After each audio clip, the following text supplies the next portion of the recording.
So I went to a bar for a New Year's celebration and took a taxi home. Mm-hmm. Yeah, and I was in the taxi and I came up on a guarded checkpoint. Mm-hmm. And when they saw the taxi, they just waved us on past. Okay. Got home safely. It's just surprising. Never driven a taxi before. Hello and welcome to It's Alive podcast. This is a true crime, paranormal, interstellar podcast covering unbelievable stories that sound like they were ripped straight from the pages of a Hollywood script. I'm your host, a man of many names, the outlaw Harley Ray, the bruiser Bronson, Dr. H. George Smokenstein, THC, or you can call me Josh for short. And with me as always is my very own Scream Queen, the perfect combination of beauty and brains, the bride, the Smokenstein, the India horror, the expert, the guts and gore, the gorgeous, the sexy Amy Rose. Hi. So it's New Year's. We've already said we got big plans for this year. Mm-hmm. And anyone, people are going to hear it afterwards. We have the weekend update. It's not the weekend mini-sode anymore, it's the weekend update. That was recorded yesterday. Say what weekend update? Oh, yeah. Weekend updates, SNLs, and they'll sue us, and we discussed that on Saturday. Yep. But that was recorded before this. Mm-hmm. But our plan was this week to do Pazuzu, and I said that already. Even though I say on Saturday, I'm never telling you again what we're recording. You break your day. Because I thought Pazuzu would be done today, I thought it'd be done before Saturday. In fairness. So it didn't make a difference. But the reason for it is basically because we're still kind of on Christmas holidays. We're only just coming over Christmas holidays today. Mm. So we're only just kind of back to work. And I have started work. And that was the thing about this script. I expected it to be a lot shorter. And I expected there to not be as much information as there was there for me. And when I got started with it, it was a case of I can rush this and be ready for Wednesday, or I can take my time. And I think, because you and me said our New Year's resolution here is to not be late with these episodes, that from now on, we won't be late with these episodes. And what we will do is, this is my plan. I don't know if you agree with this. If we're going to be late, then we will put up a bonus episode from Patreon on our main feed, but it'll only be up there for the length of time that episode is late. Once that episode shows up, it'll be replacing the Patreon episode we put up there. So there'll always be something there on the day it's supposed to be there. But it mightn't be the right thing.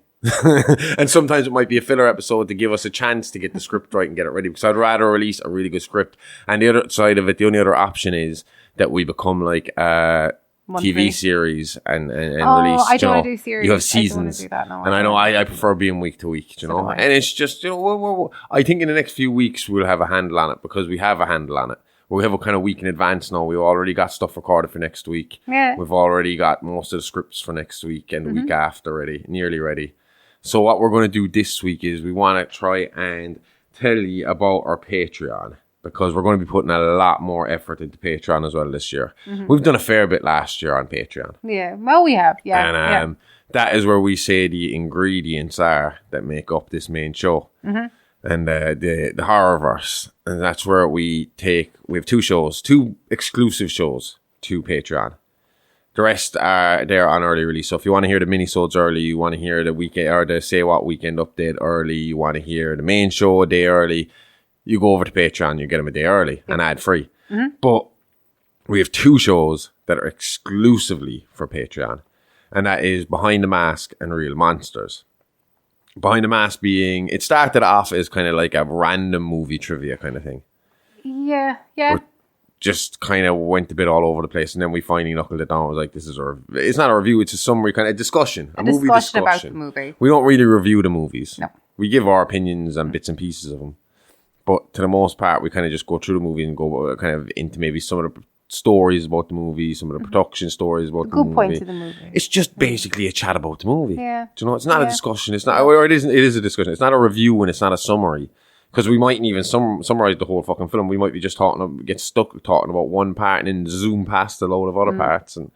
But, I mean, just have a look and see what we have there on Behind the Mask. Because today, that's what we're giving you. You're going to get an episode of Behind the Mask and you're going to get an episode of Real Monsters here on this episode today. The episode of Behind the Mask is probably going to be Paranormal Activity to go along with our Real Monsters episode on the Enfeild Poltergeist. Now, that came up as a bonus episode a while back for 7 days. Yeah, I know it did. I remember So it's going up here now permanently on this episode. Permanently or until the episode? No, this one is done. I get you. I understand what you're meaning. Going to be here for good. So anyone that wants to get a taste of our Patreon will get it through this episode. And when I say like Behind the Mask, we started off a little different, and we kind of started like our first episode there was Wes Craven. Yeah. And I went through his entire career. You did. And that was fun. Yeah. It was good. And then we did Dan Leno for... Dan Leno was fun. Yeah, but our friend, that was the idea. We were going to take someone from that movie, from each movie, and kind of discuss that person or that topic or the controversy behind it or director, stuff like that. Like, because again, as we go along, we have Caesar and the Wicker Man. And we were looking into the historical facts of the Wicker Man.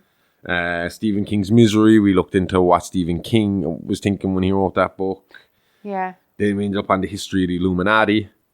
Who were we covering that we ended up on the history of? Oh, we were doing Texas Chainsaw. And I had my Illuminati kind of thought process. That kind of veered off topic for what we're doing, though. It was more... Then we were looking at censorship in the video nasties. I enjoyed that. I love the documentaries about the video nasties. And that's one that we should be constantly looking at because it's kind of... Those movies will be definitely most of them will be along the style of something we could cover. Oh yeah, you know, there's a lot of serial killery kind of stuff in it, and I mean, Evil Dead ends up in there as well. But I don't know where that kind of lands on how we do that. We could manage it, but isolated, we could say it was like a bad trip. Could do, yeah. Shrooms kind of style. Yeah. But I mean, there's stuff like the Driller Killer in there, and obviously Texas Chainsaw, which we covered. I mean, there's a lot of those video nasties that were very. The reason they were video nasties was because they were a bit too realistic for people. I was looking back at it, but for them at the time, the concept of what was going on in it. Because obviously, look, we made a point of that during Texas Chainsaw. Is serial killer. It's what you don't see is what's scaring you. Do you know? Because like, people swear that they see the hook scene, you know, of him being or her being hooked. Oh yeah, putting the hook. Yeah. But you never see that in the first one. You see it in every other fucking movie, but not that one. So, but that was the kind of stuff we were doing. Like again, the Boogeyman, the evolution of slashers, which was fun. The origins of Halloween, and then after that it was kind of around Halloween where we kind of looked at each other, and at that stage we were scripting 3 shows and doing 1 freestyle, and the freestyle one was only taking 20 minutes. And it was like, well, people aren't getting enough of us, they're only getting us scripted. At least on Patreon now you get like, obviously on the main feed you get the main show, show, and you get the weekend say what weekend update, and that's us. The weekend update is us just talking. Usually there's not even, especially with that one, there's barely even bullet points in front of us before we walk in. It's just like, let's have a chat. Yeah. But, and then this show is usually pretty heavily scripted because we got to be on time, we got to get everything in, and we got to remember everything. And then we found the same when we were doing Behind the Mask, and we were trying to make a topic out of it. There was a lot of writing on top of having to do real monsters. Whereas now we only have 2 scripted shows and 2 unscripted shows. So you write a script a week, I write a script a week, and then we do 2 unscripted. Where we got to watch the movies for the research anyway. So we're able to have the discussion in Behind the Mask. And that's why, and I think Behind the Mask's gotten better in that sense. I think if we were doing something where we had, even if we had some script for that show, I think it would take away from it. Because then you're just talking about them. You're giving you're the same old review or some podcast that everybody else is doing. This is just us talking shit. Yeah, exactly. No, again, you're getting all that for a $5, and that's only in Behind the Mask alone. We have like 17 episodes with an 18th coming next week, and they come up weekly with the rest of our shows. Yeah. Over on Real Monsters, I mean, we've done some big names on Real Monsters. We need to chill out and start doing some smaller names where we're going to run through all the big guys really, really fast. I mean, we have done... Who have we done? We started with the Gainesville Ripper. We did Ratcliffe Highway Murders, Adolfo Costanzo, Angels of Death, that Japanese cannibal guy, what's his name? Oh, Issei Sagawa. That's it. I don't know. Something like that. I don't like we've done. I mean, in the last couple of weeks, we've done Columbine. We've done the Enfeild haunting, which you're going to hear today. And that's one of my favourites because we put in a lot of sound bites in there of the ghost talking and stuff like that. That's all fun.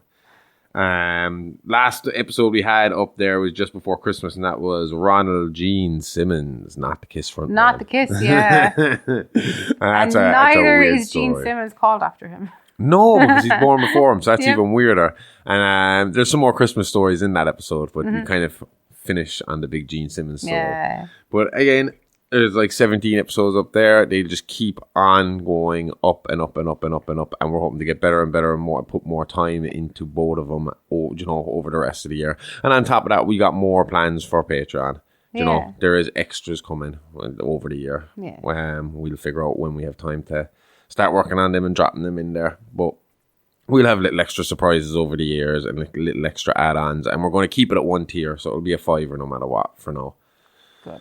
Obviously, when we start doing video stuff and chatting to people, then we'll have to start talking the big bucks. $5.99. Fiver and send me a coffee coupon or something. I drink too much coffee. Fucking Patreon, you gotta say first send us the $5 and then post us one of those cards with the 10 coffee things on it that are all stamped. Then post us a cup of coffee. Anyway, this week we are going to lead in with Behind the Mask, that just has awesome intro music that I'm going to leave in. And then we are going to do, we're going to look at the Paranormal Activity series there, 1 through 4. I think we briefly might talk on a few of the other ones, but 1 to 4 is what we're focused on because that's what went into our story. Yeah. So another thing about Behind the Mask is, if you're ever listening to this show and wondering, where the fuck did he come up with that idea? Generally, I'll tell you I'm Behind the Mask or I came up with that idea. Yeah, I'll say, well, I took this point from here and put it in the story. I changed it and put it in the story so that I could add it in. Because usually when we do the stories, we try to get as much out of every movie that we can find that's good, and we try and fit it in there somewhere. We squeeze it in somewhere. Yeah. Even if it's a little fact or a little thing, we try and get it in there. Yeah. So if you're wondering where I'm getting that from, sometimes you'll find out on Behind the Mask, because that's where I kind of give it away as we're going through the movies. And they're usually just the movies we researched, Yeah.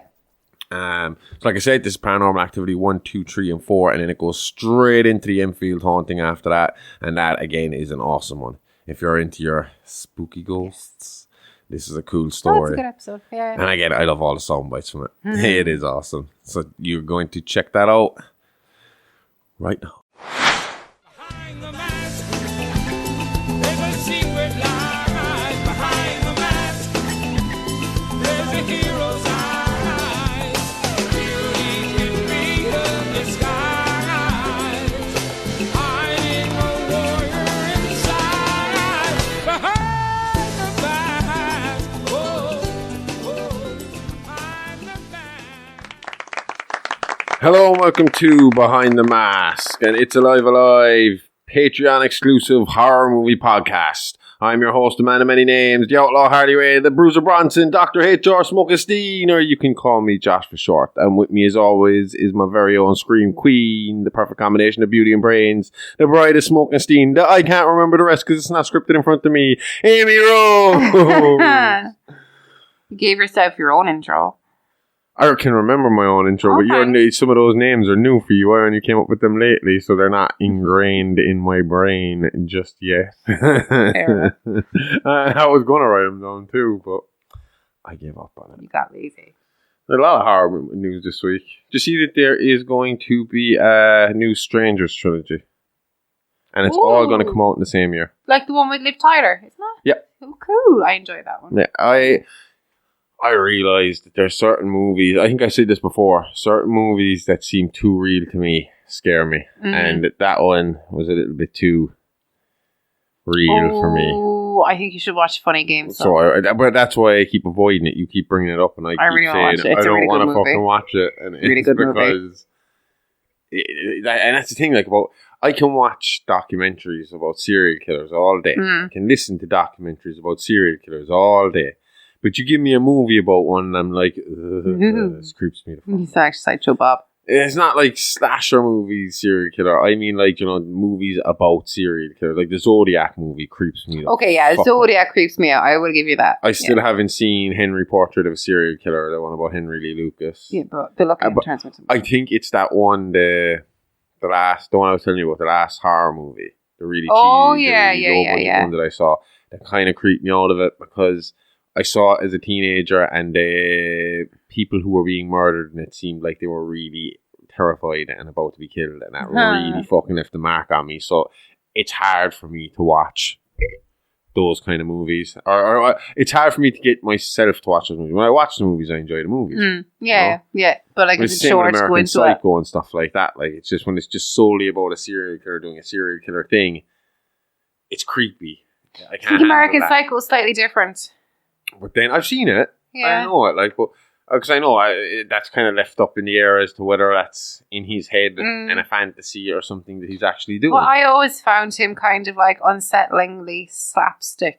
in a roundabout. Do you know what I mean? But what I'm saying is the difference there is it's something that could happen, whereas when you look at something like us covering fucking Scream and doing the Ghostface killings, the stuff we cover in our show are unlikely to happen. Michael Myers is unlikely to happen. They'd get so far and then they'd be shot down. I mean, there's no way somebody's killing that many people in one night. 2 teenagers in America aren't going to fool the cops and get away with it. Especially when you see in Scream 1, the cheesiest shit that I could ever see. I think cheesier than Scream 3 is Ghostface lurking in the bushes and lurking around the shop following Sydney in full costume while the police are out looking for this guy in this costume. In the middle of the fucking day, in a busy shop. I think that's why it's so funny when Scary Movie takes the piss out of it. And I completely blanked it the first few times I saw it. I always remembered the bushes part. Yeah. And in my head it was like, alright, I can at least rationalise the fact that he's hiding in the bushes, but it's stupid to be running around in your fucking killer costume in the middle of the day. It was only this year, when we watched it again in research, that I actually realised the scene in the shop even happened. And it's like, so this guy went into the shop in full fucking costume, looking around while these people are, and especially while his main target is keeping an eye out for someone in this costume. Like, you know, it seems ridiculous. But then again, I was thinking if I had to write it into our story, I could have talked it away with the same way all the kids in the school had the costume and it was just someone acting a dick. Well, there's that side of it. Yeah. But obviously no one saw him, so we didn't have to talk about it because we couldn't possibly know if it's a true crime thing that he was there at all. Exactly, you know? We shouldn't know. We only know if we're watching as a spectator from the outside, whereas we're playing up the part of people who are learning this as a true crime police case. Yeah. But so the Strangers trilogy is going to happen, and it's going to be based over 3 nights. And I think the idea is, and I've seen this being done a lot lately. There's this one, Fear Street. I don't think I've watched that one yet either. The name, yes, but it's over 3 generations as well. It's kind of like, Fear Street 19, whatever, Fear Street 19. But it's like Pearl. Yeah, I suppose. And Maxine, that's yet to come. I have to check these out. But especially this new Strangers trilogy, all in 1 year. They're going to come out. Ooh. So it's going to be like one after the other over the space of a year. They're all being shot. Who's in it? Any? Let me find out for you. But on top of that, then there is all the Terrifier 3 trailer. Actually, the teaser trailer actually came out now. The one I posted was a teaser. No, it was a teaser trailer, but it was on exclusively in a cinema. Oh, it wasn't out to the public yet. It was a pirated version. What am I looking up? The Strangers. The Strangers. I got Eli Roth's new one. Chapter 1. So Chapter 1. Madeline Petesh. Don't know her. Rachel Senton. I don't recognize any of these people. Gabriel Basso. Richard Brake. Ella Baruch. I see no one we know. Ben Cartwright looks familiar. Ben Cartwright was in Sherlock Holmes. He was in the Imaginarium of Dr. Parnassus. He was in Eve. No, that's Eve, not Killing Eve. We saw Killing Eve, not Eve. My bad. He seems to be an English actor, so we must have seen him somewhere. But yeah, no one we know, but they're coming out next year. So that could be awesome. Yeah. And I see the Americans are getting big into their Thanksgiving horrors this year. Eli Roth. So you got Thanksgiving. And there was another one I saw, and I can't find it now. I still have to watch the Poultrygeist from Paramount. Oh, yeah. Poultrygeist. Where the Thanksgiving turkey gets his revenge. Good on him. But, so an event 16 years in the making. This is from Bloody Disgusting. Eli Roth's Thanksgiving finally becomes a real movie this week, but it's not the only new horror movie keeping us company on the road to Thanksgiving. So what do we have coming this week? 5 new releases, okay? Okay. So here's all the, okay. Just when you marked yourself safe from the Sharknado film franchise, Uncorked Entertainment has now unleashed a storm of their own with Monsternado. Monsternado, is it? It looks like well, the picture I have in front of me, if it is from the promotional material, there is a Tyrannosaurus Rex. There is some tentacles coming from it. There is a shark. There is what's the pterodactyl. There is some other alien-looking things. I have no idea. Sounds like there's a lot of writers trying to have their own input into the story. Which fills a tornado with all the scariest creatures, is now available on digital platforms. And yes, it's a real movie. You can watch the trailer down below. Okay, well, I'm not going to do that, but okay. A tornado infested with prehistoric monsters has formed in the Bermuda Triangle and is making its way towards land. Megalodon, pterodactyls, giant octopuses, crocodiles, and more attack. Now the city must fight to survive against these deadly creatures. Oh, this sounds good. Another fantastic film from Tyler James, who's the Loch Ness Monster, also releases in November. Monsternado is fun, frightening, and brimming with some very cool special effects sequences, said Keith Leopard, president of Uncorked Entertainment. The Loch Ness Monster movie. I know the name, not the Loch Ness Monster movie. Hang on, I'll open a link in a new tab and we will have Does sound riveting though. The Loch Ness Monster movie. Swimming our way. Digital platforms on. Oh, it's already out, November 7th. Fans of the Meg and Tremors. So it's going to be a kind of Loch Ness Monster attack disaster movie kind of thing. No thanks. Yeah. In my mind, Nessie's nice. I don't foresee him attacking us. In my mind, Nessie's like an underwater brontosaurus. You're the ones you'd see at the start of Jurassic Park, and they're just really nice. Is that just because of that movie from when we were kids with Ted Danson? No, but even before I saw that, like the stories that you'd hear, it's just like like a cuddly dinosaur. Okay, next one coming out this week is Satanic Hispanics. What? 5 Latino filmmakers have come together for a horror anthology. Today the film is available at home. The filmmakers, you ask, the list includes Mike Mendez, big ass spoilers, Alejandro Borges, Juan of the Dead. Oh my god. Borges. But it's Latino. Borges wouldn't be a Latino. Borgis. There's a backwards fada over the last E. Oh, not what I was thinking. Gigi Saul Guerrera, Culture Shock, Eduardo Sanchez, The Blair Witch Project. Oh, I know. And Damien Rugna, Terrified, which makes for a killing horror anthology lineup. The movie is very special for us, says, oh yeah, of course it would be the one name I can't fucking pronounce. The first all-Latino horror anthology made by some of the best horror directors representing us all from all corners of Latin America and focusing on telling our stories. We couldn't be happier with iconic events joining us in unleashing our Latino mayhem on you during Hispanic Heritage Month. In the film, police raid a house in El Paso full of dead Latinos and with only one survivor, the Traveler. When the cops him to... That's bad writing right there, bloody disgusting. When the cops him to the station for questioning. It didn't sound like you were really pissed off and bloody disgusting. He tells them about the horrors he encountered in his long time on this earth. Oh, that's cool. So it'd be like a time traveler who's seen all this shit. Okay. And when they come across this crime, he's the only survivor, and then he's telling them this history. Very good. So Satanic Hispanics. It sounds like we're fucking after selling this episode this week after sell these movies. But sponsored by. I just wanted, this is something I'm thinking of doing every week. You know, we get to watch the new releases, we can talk, and then we can get into what we are talking about this week, which will be Paranormal Activity. Mm-hmm. And the next one is Onyx, the Fortuous, and the Talisman of Souls. Okay. Wow. Is it like, I don't know what it is. It's a throwback to a retro fun of the 80s and 90s. Onyx is struggling to find purpose with his soul-devouring side gig when he receives a coveted invitation to the mansion of his idol, Bartox the Great. Here he joins Bartox and his mysterious delegation to raise the spirits of an ancient demon for a once-in-a-lifetime ritual. Oh my god, Amy, can we watch this, please?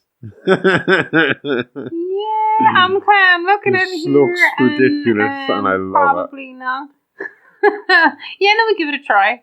it. Next one out is an intense hostage situation breaks out on Christmas Eve at a convenience store in writer, director, producer Dan Brown's feature debut. Is that Dan Brown? Dan Brown, like the writer Dan Da Vinci Code. Yeah, Da Vinci Code, yeah. Your Lucky Day, starring Angus Cloud. He just died, didn't he? Angus Cloud. Angus Cloud just died of a drug overdose, didn't he? In one of his final roles. The film was released in VOD today. In Your Lucky Day, it's a breath away from Christmas. Holy shit, Euphoria guy, yeah. Mm-hmm. So, in A Lucky Day, it's a breath away from Christmas. The 6 strangers have converged on a convenience store. The store owner, a wealthy man, pregnant couple, criminal, and rookie cop. Together, they witness a wealthy man win $156 million in the lottery. At gunpoint, the criminal demands the winning ticket. The cop tries to stop the robbery. He shoots first, accidentally killing the wealthy man. In the ensuing confusion, the criminal takes out the cop. It sounds like they're telling us the whole fucking story. Mm-hmm. The criminal persuades the group to join him in a pact, money for a cover-up. But they have failed to notice that the cop is still alive.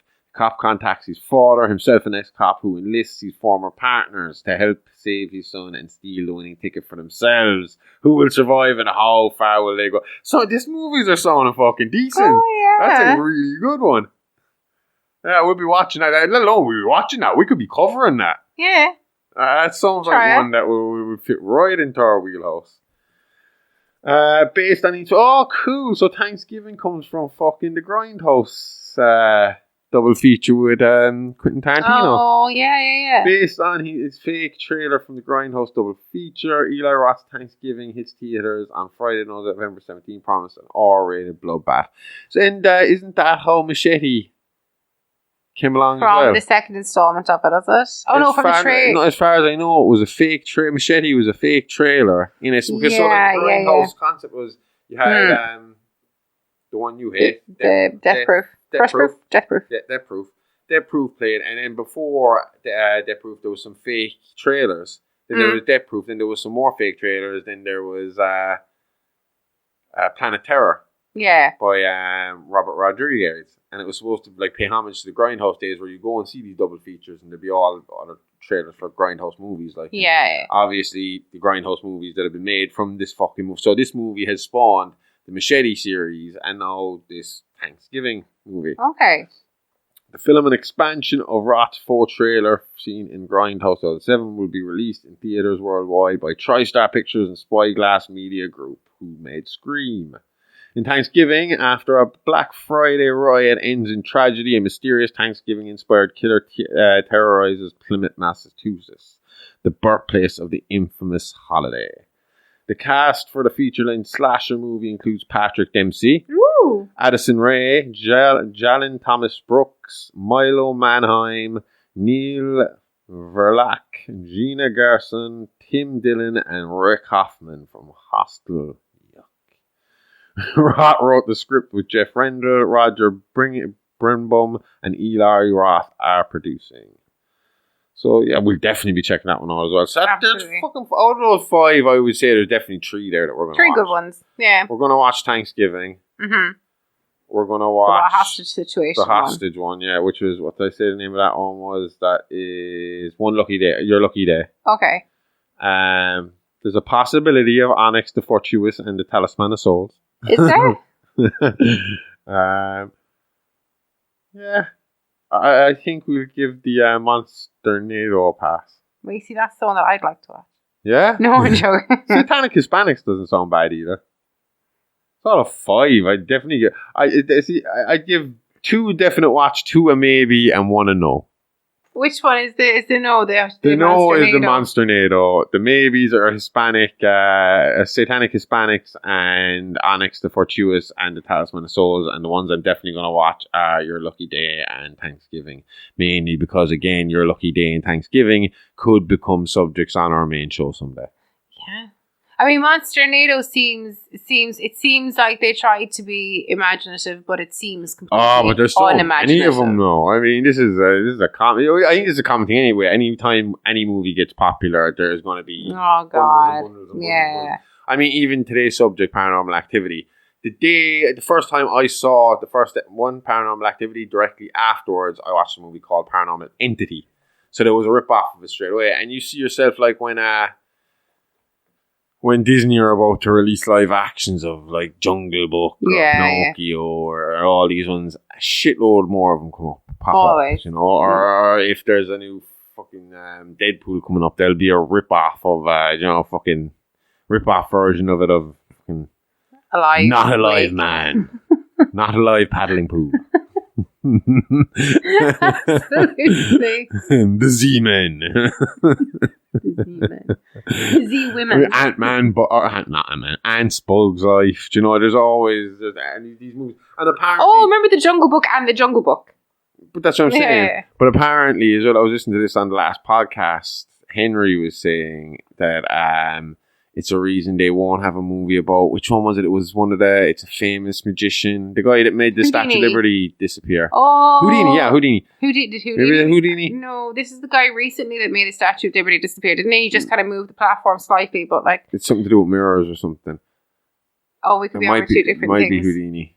Well, but anyway, the reason they won't make a movie about him is because every fucking movie studio has a script ready to go for him, so it'll be flooding the market. Oh, it has instantly. to be Houdini. And that's the thing that they say is like that when there's these popular subjects, popular things that all the movie releases can have rights to, they'll all have scripts ready to go, and it's basically waiting for one of them to make a move. And as soon as one of them makes a move, all of them will make a move. But can you not just keep it under wraps and have everybody like sign NDAs and have like your like working titles? That's fine, but the smaller studios don't need as much time. So as soon as you start promoting your movie, they're making theirs and they'll have it out just as quick. It just won't be the same quality. That's why, I mean, the slasher, we talked about the slasher genre and how it went downhill throughout the 90s, and it was because they were getting cheaper and cheaper and knocking them out quicker and quicker. Yeah. And the stories were weaker and weaker, the costumes were weaker and weaker. It was just about cashing in. Yeah, yeah. So, yeah. But that is, and talking about that, this week we were looking at found footage kind of stuff. So, I mean, that is nice and cheap. So once the Blair Witch Project brought that one out, everyone decided, found footage. We can do this. And it is, anyone can do it. And that's the cool thing about found footage. That's the one thing I would be cool with found footage for, is the fact that, you know, it is a very, especially in a paranormal sense, it's terrifying. Oh, yeah, you know? Yeah.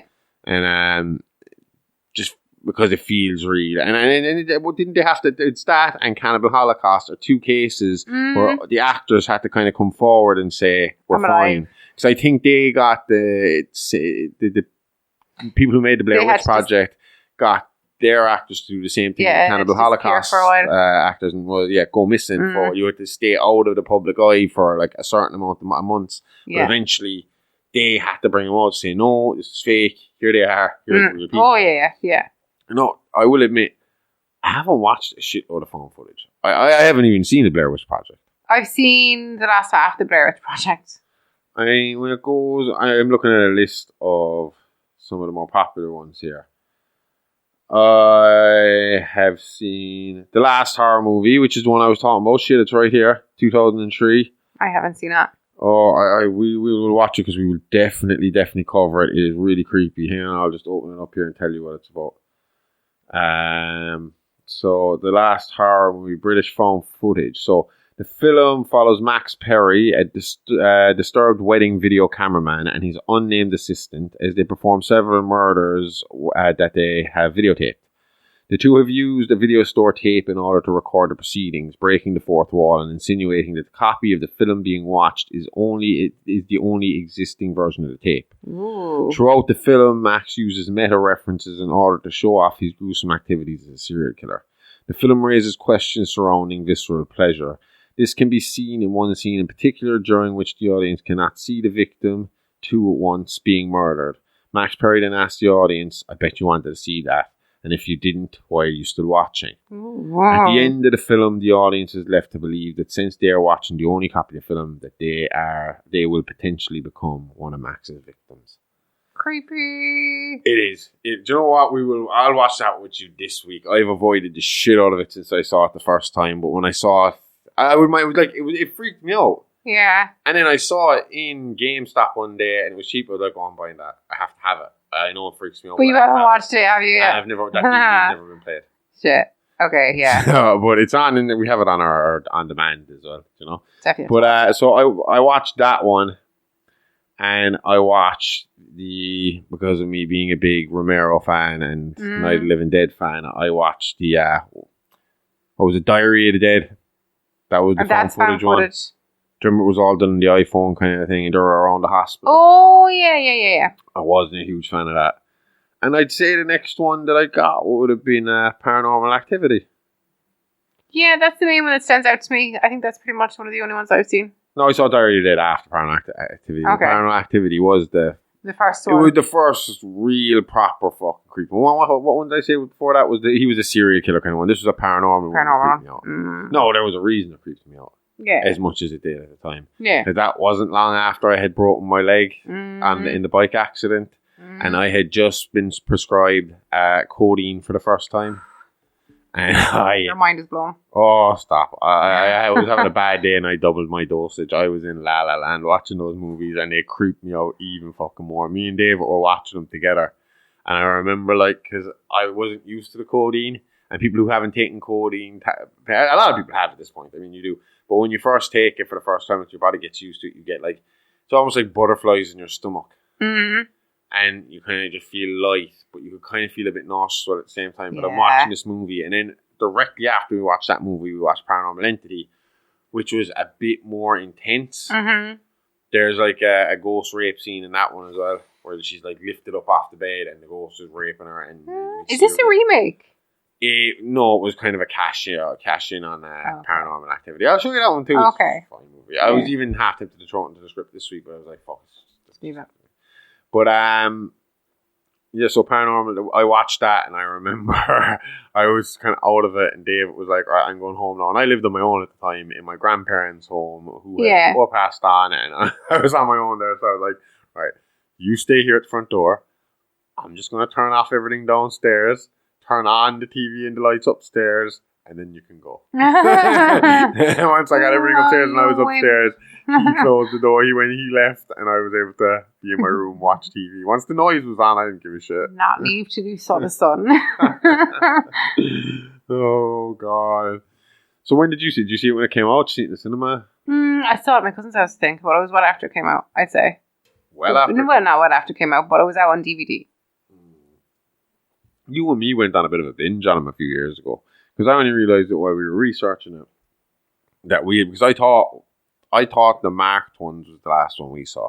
But we've seen the Ghost Dimension as well, and that must have been what set us off to watch all of them.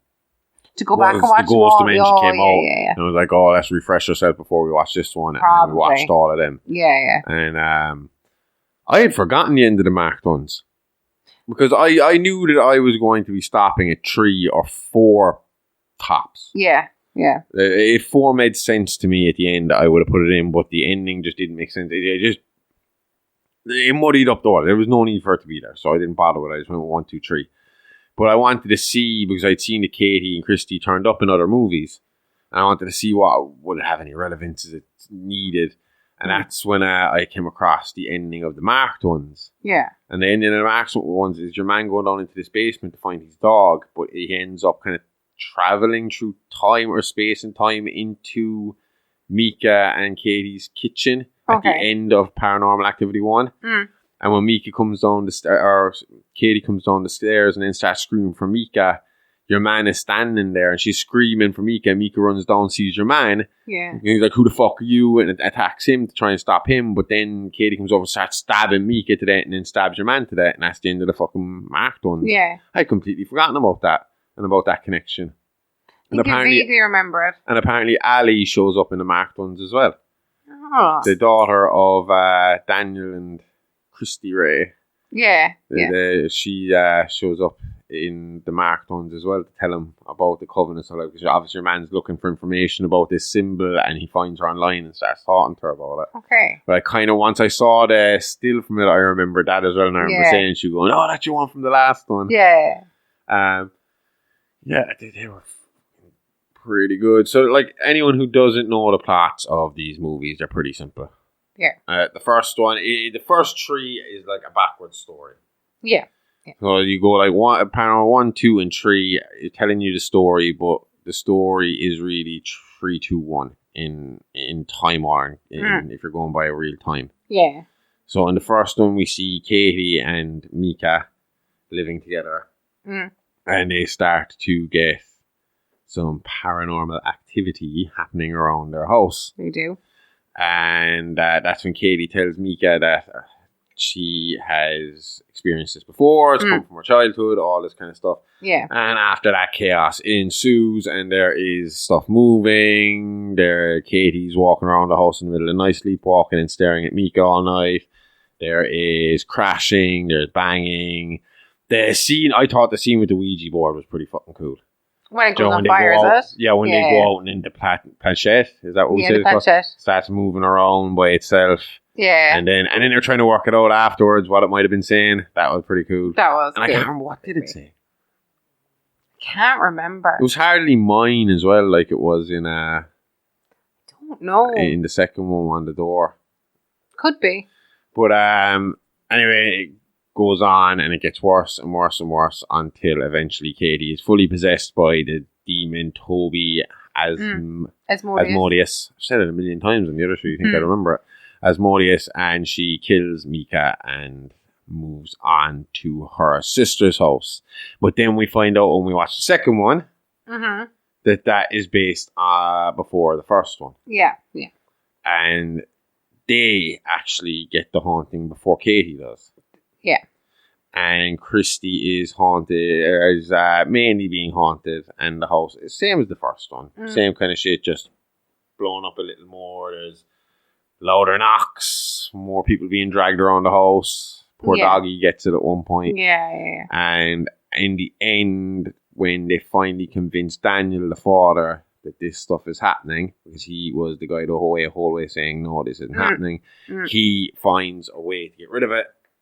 And that is to transfer the ghost over to a blood relative, which he does by sending it to Katie. And we find out there then that there's like, he has a picture of Katie from her childhood. Yeah. That Katie believed to be burnt up in a fire from their childhood.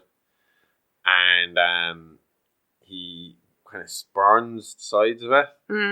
And we see that there, but we had seen that before in the first one, and it was in the attic of Katie's house. So then we kind of figure out that Daniel had put it in her attic, and that's what transferred Tobi from his house to her house. Exactly. And obviously he thinks everything is good. But after Katie's finished with Mika, she makes her way over and takes Daniel's head off before killing her sister and steals her nephew Hunter. Yeah. Who is the firstborn son in 3 generations, isn't it? Yeah. So he is Tobi's property now. Creepy. And then we get to the third one where we find out it is based before the first 2 again, and it is showing us Christy and Katie as kids and their first encounters with Tobi and what happened to their mother and father. But we kind of pretend like that was all fake, that part, when we do it. Yeah. Well, it was a cool movie. It was good. Yeah. And you know what? I think it's my favourite out of the first 3. I think creepy-wise, it is creepier. I mean, that sheath scene. Oh, yeah. It was unsettling. Then we watched the 4th one as well in preparation, but we didn't use it. And I like the 4th one as well. I think the 4th one's a good one. Yeah. The addition of the creepy kid Robbie. And I wouldn't mind, right? I was an SNA for a little while in schools, and there are kids exactly like Robbie. I mean, exactly like him. The way he talks, the way he walks, the way he acts, the sandals with the socks. Yeah. Everything. It's like I have talked to a kid exactly like this before. I mean, I'm even a little bit creepier, to be honest. But I thought he was funny at the same time. Yeah. And I liked the kind of, even though I slag in our script that Microsoft must have sponsored the shit out of it, but the Kinect. Oh, that's creepy. That was a good idea. You know, there's 1 or 2 times there where you see him walking up to the Kinect and there's something walking behind him. And I always said, I don't know what your opinion is on it, but I always said, because when these movies were coming out in the cinema, I was like, I'm not going to see a Paranormal Activity movie in the cinema, because I think that would take the horror out of it. Sure, You're not going to be afraid of something like this in a cinema because you're in a safe cinema and you know it's a movie. But when you're at home in your own house, you don't know what's behind you. Or... That's it. You don't know what's behind the couch. You know you've heard those creaks before, but no, they could be something else. Yeah. We joked about it all this week that because we focused so much on ghosts all week that we are every creak we hear in our house now, it's like that could be a ghost. That could be a ghost. Now I will say neither of us are freaked out. We seem excited every time we see it. As long as it's not like these movies, I am fucking happy. Fine with it being a ghost. How much of the marked ones do you remember? The Connect and her falling asleep. No. That's the fourth one. The marked ones is the next one. They were the Hispanic people, and they were. At the very, very end, where they're all at the very, very end. That's it. I can kind of remember the start where they kind of like urban kind of hunters. They were going into kind of abandoned fucking apartments and stuff like that. And I could swear they did some sort of Ouija boardy kind of ritual thing to kick it all off. Could be. I know at the end there's a lot of them in a house. From what I can tell, the ending is Mika being killed by Katie.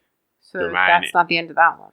It seems to me like they started doing their urban exploring, and because they've done this ritual, they keep finding themselves kind of going through time into different time. So they'll go through a door and they're somewhere else where they shouldn't be. Okay. And I think from what I can remember, I could be way off and way wrong, but it's kind of maybe showing parts of the story of the Paranormal Activity franchise up until this point. Okay. So they need to find out then why this, how they've become these marked souls by the witches' coven, by the midwives. Okay. And eventually, obviously, it leads up to him being there. And I suppose the twist is that he was the bait for Mika. Yeah. Maybe for Katie to use for Mika. Makes sense. Distraction. Yeah. Not that it would have been necessary. I mean, she screamed, he came down, he could have stabbed her the same way. Anyway, it was a momentary distraction that allowed him to kill. So maybe that's what made him marked one. I can't remember. Could be.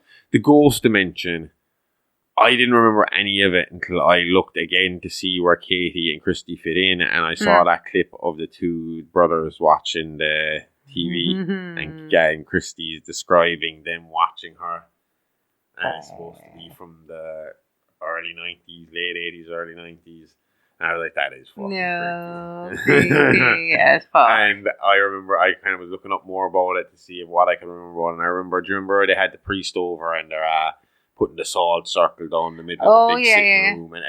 And the thing that really stood out to me was the Christmas tree. And I remember them having a big Christmas tree. I was like, we've seen this movie. Definitely. Oh, because you remember the Christmas tree. They have like this big open plan kind of sitting room. Yeah. And above it's almost like a balcony hallway where like it's all railed off so you can see. I do know that. Yeah. Around. And the Christmas tree was huge and was literally going all the way up.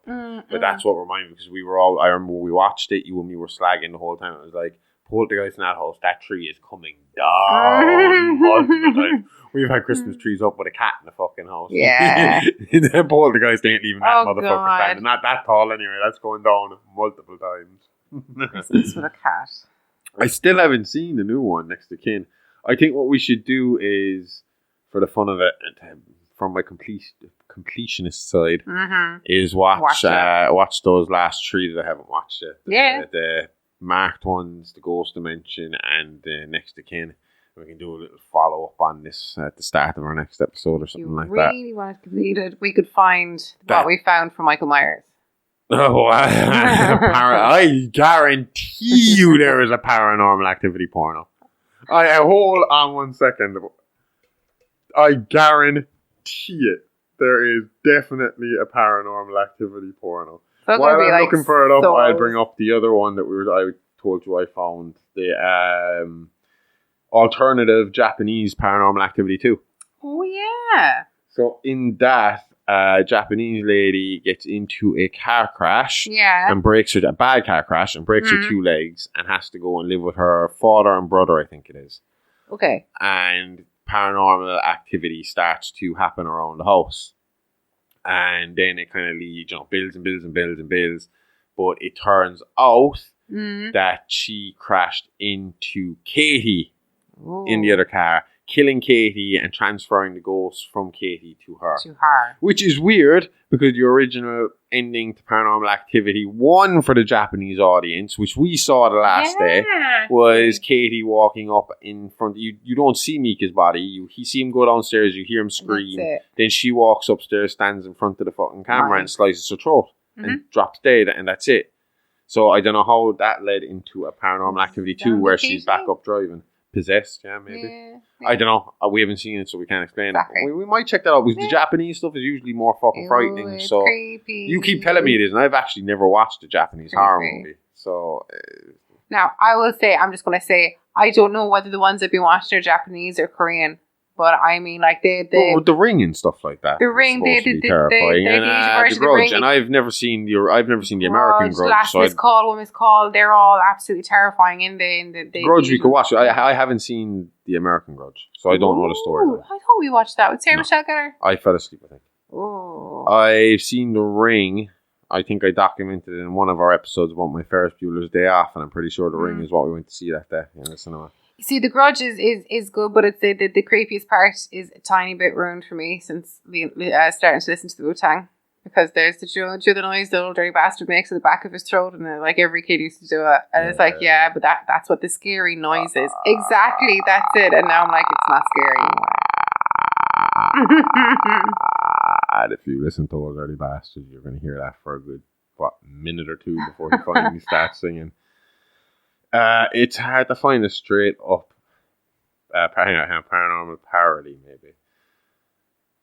See, again, it's found footage, and all you really have to do is stick on night vision. So a lot of amateurs have made their own Paranormal Activity pornos, where it's basically seems to be just a naked woman gyrating in her bed. I told you it was going to be that. I knew it. You knew what else was it going to be? Floating dildos. Official Paranormal. I don't think there's going to be an official one because parody, Paramount will have to be give it the okay. Paranormal Activity, a hardcore parody. That might be it. Paramount endorses this hardcore parody. Paramount Pictures presents. Yep. They do. Don't see it alone. Paranormal Activity, a hardcore parody. Oh my god. I am telling you, this is something we should do for Patreon. We should be doing a comparison piece. Who did it better? The original versus the porn parody. And we'll watch them and compare them. And I know who's winning that one. Every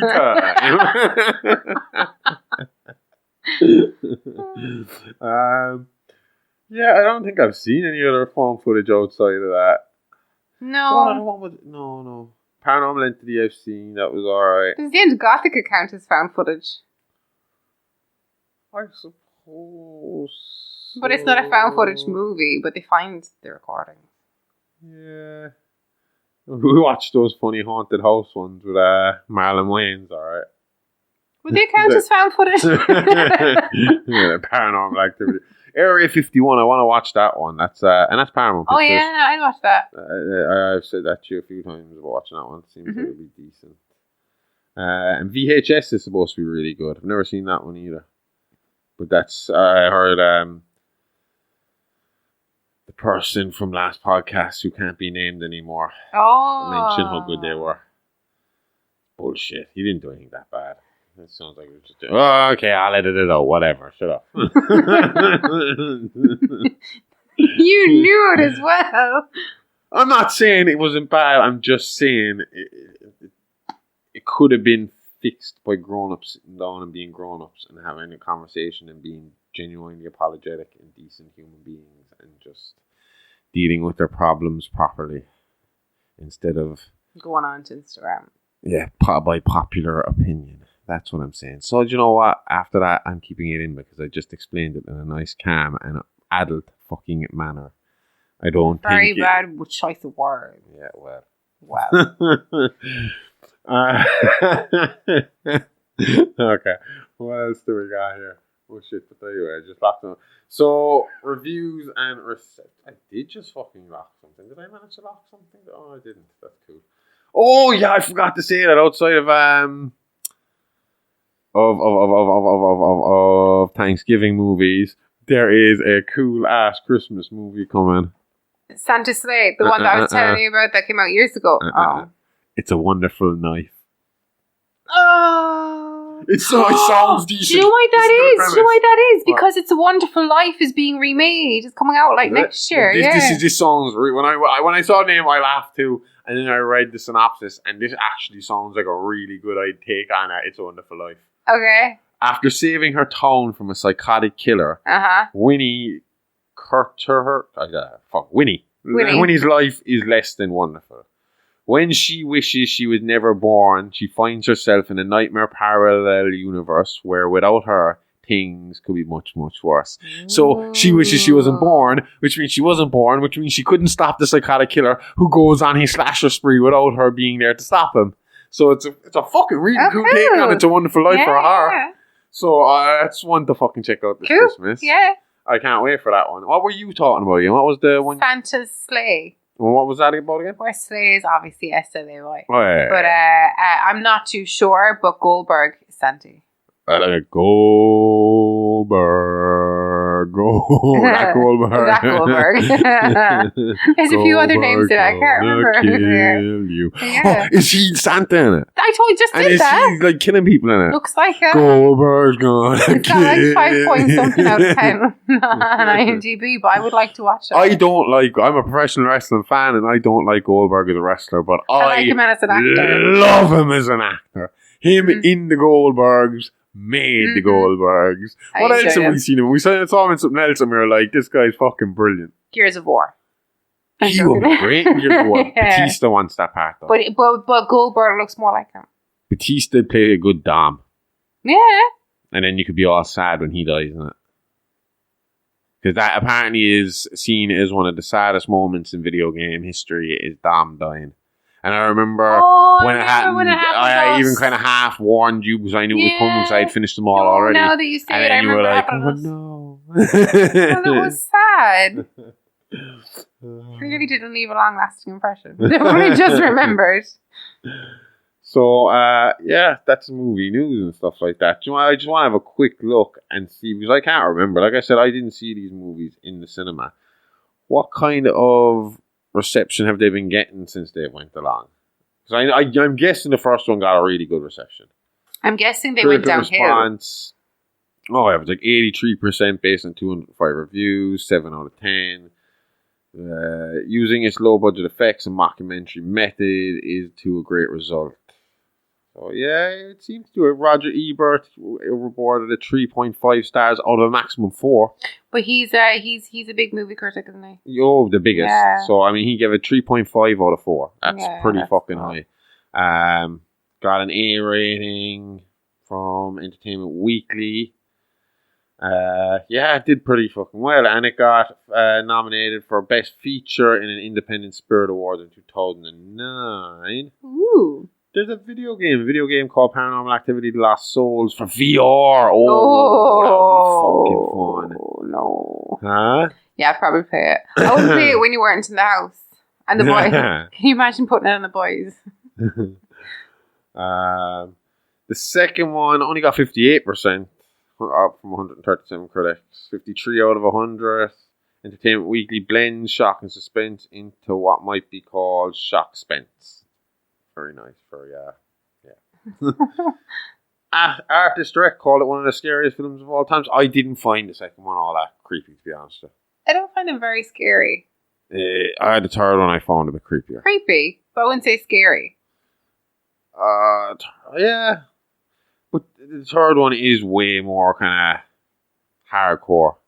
I mean, even in our own script, I kind of play up that, it is hardcore, and we kind of play it off as if people didn't believe it because of Paramount having a bit of creative license over the ending. I would admit there's a few more jumps than I found myself jumping a good bit more at that one. In the third one? Yeah.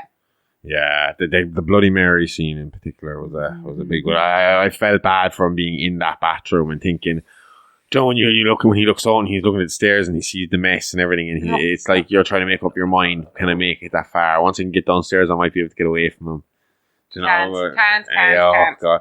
Yeah, but I didn't notice it at the time. But apparently, like, if you're looking in the mirror, Bloody Mary does turn up. It's supposed to be Tobi as Bloody Projecting Mary it. standing that you do see her for a second or over his shoulder for a second or Like something. split second kind of thing. Yeah, I'd have to check that out Yeah. again. But actually, what did this do? Because this should have gotten way better. It's got 66% on Rotten Tomatoes. While the jolts and thrills are undeniably subject to the diminishing return that plague most horror sequels, Paranormal Activity 3 is surprisingly spine-tingling treat. Yeah, I think it's fucking awesome. I would say 3 is my favourite out of all of them. Yeah. And I assume 4 did absolutely shocking, did it? I don't know. I can't Though I remember. like that one too. 23%. Ooh. But I mean, it's just for die-hard fans more than anything. Yeah, I suppose. I mean, it's to say that that's the thing about stuff like Paranormal Activity. It's similar to the way like Borat. When Borat came out, I was like, it's one of these movies you can watch once in a blue moon before it becomes like Borat's hilarious. But if you watch it, Borat once, funny, that's it. It's the shock value of the first time you see it. The first time you see these movies are the best time to see these movies because you're not expecting. I think after that, when you watch them, you're playing off other people's reaction. That's really that's it. Like I said, like when we watched Scream with Riley, how much fun it was to watch Scream with Riley, considering it was his first time seeing it. Yeah, and it was fun watching somebody try to work shit out for the first time. Yeah, but it was the same when we were watching the third one the last day. And I said, like, the ghost, the sheet scene was one of the creepiest ones for me, where the babysitter's sitting there and the sheets, you can see it down the hallway, and the next thing is right behind her, and then when she turns around, it drops. Creepy as fuck. That was terrifying the first time I saw it, because I didn't know what was going to happen, you know? Yeah. Watching it the last day you get a little chill, but it was still, I knew it was coming, so I was prepared. When you're not prepared for something, and that's the thing about these movies, the further you go along with them, the more you know what to expect from them, which makes it harder for them to have the effect they need. But so I suppose that's why they probably try to change it up in the marked ones, you know, and start adding all this kind of time travel-y, kind of weird shit. And same with, and the Ghost Dimension, again, they moved on to a different family with that one. And I don't know how that connects in. We'll have to watch that again. Like I said, what we'll do is watch them this week, and we can follow up at the start of next week. This episode with what we thought of those last 3 movies, because we still haven't even seen Next of Kin. That's all based in an Amish community as well. Ooh, apparently it's the return of Tobi, because I don't think Tobi is missing from one of them. I know that. It's rather the Ghost Dimension or the marked ones, but we will check it out and find out. So, is there any trivia on these shit? Steven Spielberg convinced filmmakers to change the original ending. Which one was the original ending, I wonder? Her cutting her throat? Or her... Probably her cutting her throat. Yeah. The actors weren't given... Oh, yeah, I read this today. The actors weren't given scripts. They were given guidelines on how to behave and just told what to discuss. Yeah. Which I think is obviously a smarter idea for found footage kind of thing. You wanted the sound thing. And it was all completed in 10 days in the director's own home. Oh, he's a nice house.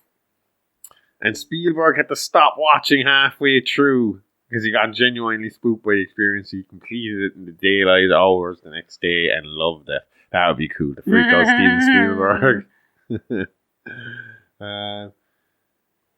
It broke, Paranormal Activity 2 broke the biggest midnight gross rate record for an R-rated movie, 6.3 million, and the biggest opening for a horror movie of all time, earning a total of 41,500,000 in its opening weekend. Ooh, cool. Previews for this film was banned in some theaters for scaring teenagers and small children viewing PG-13 films. Why did you common sense? Why would you show not throw it on? Oh, God. And apparently the trailer showed a lot of footage that didn't appear in the movie that angered many fans. Fans fucking get angry too easy. Oh, God. At least you got the footage in some shape. And again, the same. They not just that they didn't fucking give them a script. In this case, the scare scenes, they wanted them to be spontaneous reactions. So when cabinets and shit started opening or bangs happening and stuff like that, they didn't know they were coming. So that scene where Christy is in the kitchen reading a magazine, she didn't know that all the fucking cabinet doors were going to fucking just burst open and a loud bang. Jesus, so when she ran out, that was probably genuine. That's pretty fucking cool. It's a good idea. I like it. But I suppose you must be... And I would mind, that's it. It would keep the actors on edge as well, wouldn't it? It would be. See, I'd be afraid that my first reaction would be turn off screaming, that because I know that somebody was setting this up for me, I'd be fucking thick once. But if you're in character, like, I suppose, yeah. You know, you're doing your job, you're in character, you know? So, yeah. That's crazy. The third one was the highest grossing film in the series. Yeah? Yeah. That's mad. What else did I say? The camera seen on screen during most of the film is actually a tiny high-def camera hidden inside the body of a VHS camcorder. So they put the high-def camera.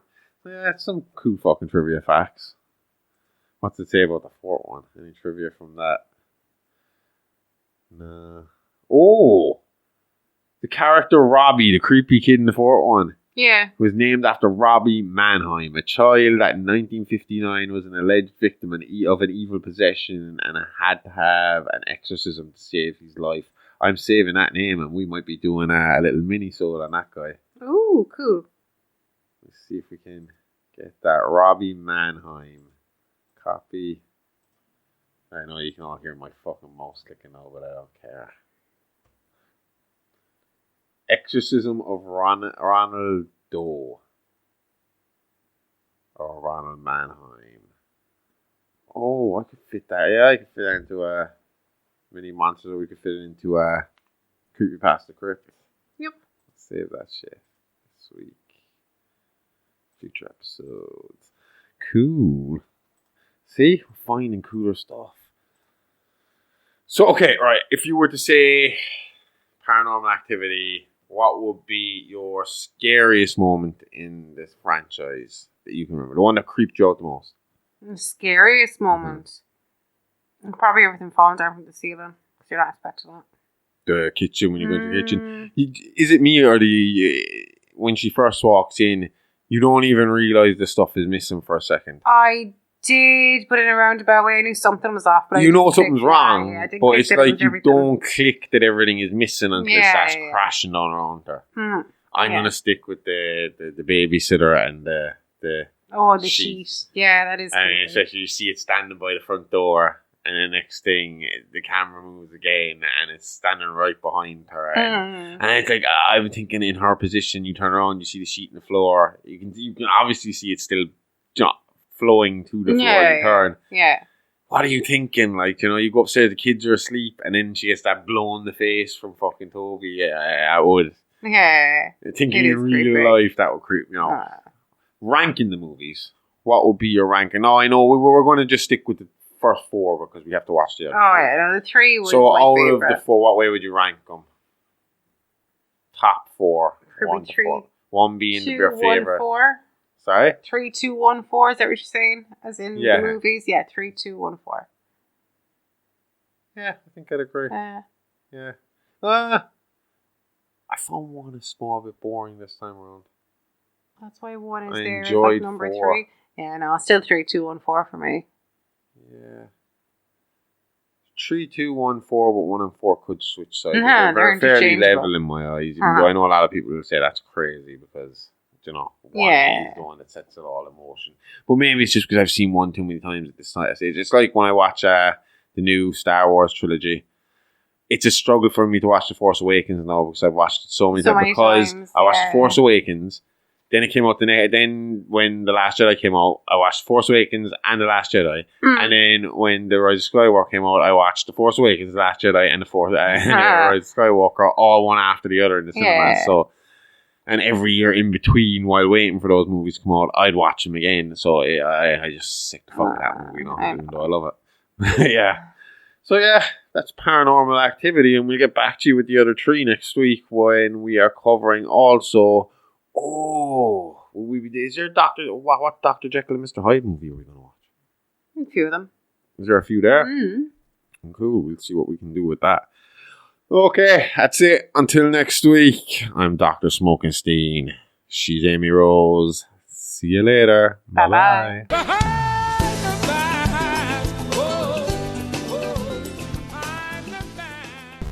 Okay, it's honesty time. We have a confession to make. We suck at socials, no good at Insta, can't send a tweet or an X or whatever that supervillain looking motherfucker is calling it now. Stick to your space cars, Elon. But we know you want to chat. You want to be kept updated. You want to be alive all the goddamn time. So we're getting down from the antisocial soapbox and giving this a try. So come chat to us on Insta and Twitter at AliveAlivePod, or hit us up by email at itsalivealivepod@gmail.com. We want to hear from you. Tell us what you like, what you don't like. This is a project. It's still a work in progress, and we just want to give you more what you like and less of what you can't stand. So give us a like, give us a follow. We'll always hit you back, and we'll always try to reply to everyone. So come say hi. We don't bite. Well, at least Amy doesn't. And she keeps me well fed, so you got nothing to worry about. Now, back to the show.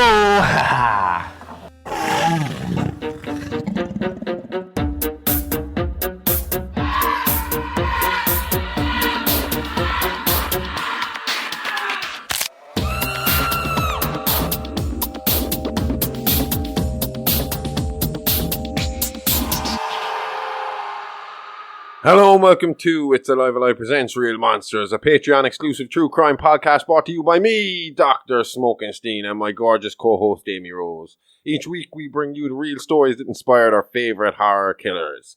And this week we're taking a break from serial killers to look at some paranormal ghost shit. So we're doing that across the board this week with paranormal activity as the main subject. Yeah, we're looking at Paranormal Activities series as well on Behind the Mask, along with covering Poltergeist and Amityville on Creepypasta Crypt, and Ronnie DeFeo and the Hammersmith Ghost Murder Case on Mini Monsters. So definitely a shift away from the bloody murder we've been covering since day one. I absolutely love this story and can't wait to get into it. Yeah, this to me is like the Roswell of ghost stories. I think Amityville was a bit of a cash grab and a good story concocted by the Lutzes. But this story for me has to be the most well-documented, heavily witnessed disturbance. And it's loaded with evidence, pictures, recordings, some that we'll be playing throughout the show today. Yeah, but be warned though, they're fucking creepy recordings. And the voice is fucked up, alright. We'll get into all that, so we'll crack on with it, will we? Because there's a fair bit of story here. Yes. And I reckon this is a story that I will be stopping from time to time to say. See, that's the problem. We script these things, and then I get an notion and go off on a tangent, and then realise the next paragraph I'm supposed to read is exactly what I just said in my own So now words, the beginning, at the end of yours is now the beginning. We're fucked. But we'll get into it. So on the evening of Tuesday, 30th of August 1977, Peggy Hodgson, a 47-year-old divorced mother of four, went into her children's bedroom to tell them to stop fighting and go to sleep. They were complaining that the bed was shaking, but thinking no more of it, she went to bed. The next night, she heard a shuffling noise like someone walking about in the linoleum in slippers, and then 4 loud knocks. Ooh. A chest of drawers slid across the floor. Peggy pushed it back and it slid forward again. She tried to push it back again, but couldn't. It was then that the family fled to the Nottinghams at 282 Green Street and asked for help. Vic Nottingham, a roofer, and his son Gary went over to the Hodgson's house to investigate and heard knocks coming from all over the house. So thinking that someone was playing a prank, they called the police, who came out to the house at 1 a.m. The police checked the walls, the attic and the pipes, but they could find nothing to explain the tapping. One of the police officers said, "It came off the floor, or maybe a ½ inch, I should say, and I saw it slide off to the right, about 3.5 to 4 feet before it came to rest. I checked to see whether or not it could possibly have slid along the floor. I placed a marble on the floor to see whether or not the marble would go in the same direction as the chair did, and it didn't roll at all. I checked for wires under the cushion of the chair, and I could find no explanation at all." So this is a police officer, a genuine, full-on cop, saying, "I witnessed this. Yep. This happened." So that's, again, why I say this is such a big fucking case for me, is it's not just a little bubble of people who are claiming to see what they have seen. There is fucking like 15 to 20 people who have no kind of they have links as in they're in a community and they're all from the same area or they're all from the same city. But outside that, they have no fucking links. Yeah. They've been drawn in by this entity, and they've all witnessed stuff independently of each other. Do you know? And we'll get into that as we go through this. Yeah. So the next night, Vic went back to the house and was attacked by flying Lego. Marbles and Lego flew around the house for the next 3 days, and various people visited in an effort to help, including members of the council and clergy. And again, like, they say these things were thrown at force. Like, I was watching the latest documentary series on from Apple, and the photographer for the Mirror, was it the Mirror? Or the Daily Mirror. Yeah. It was trying to give an example of it, of the force. He was like, I'm watching the whole room with the camera. I'm in the corner, wide angle, looking at everything. So I have everyone in my view.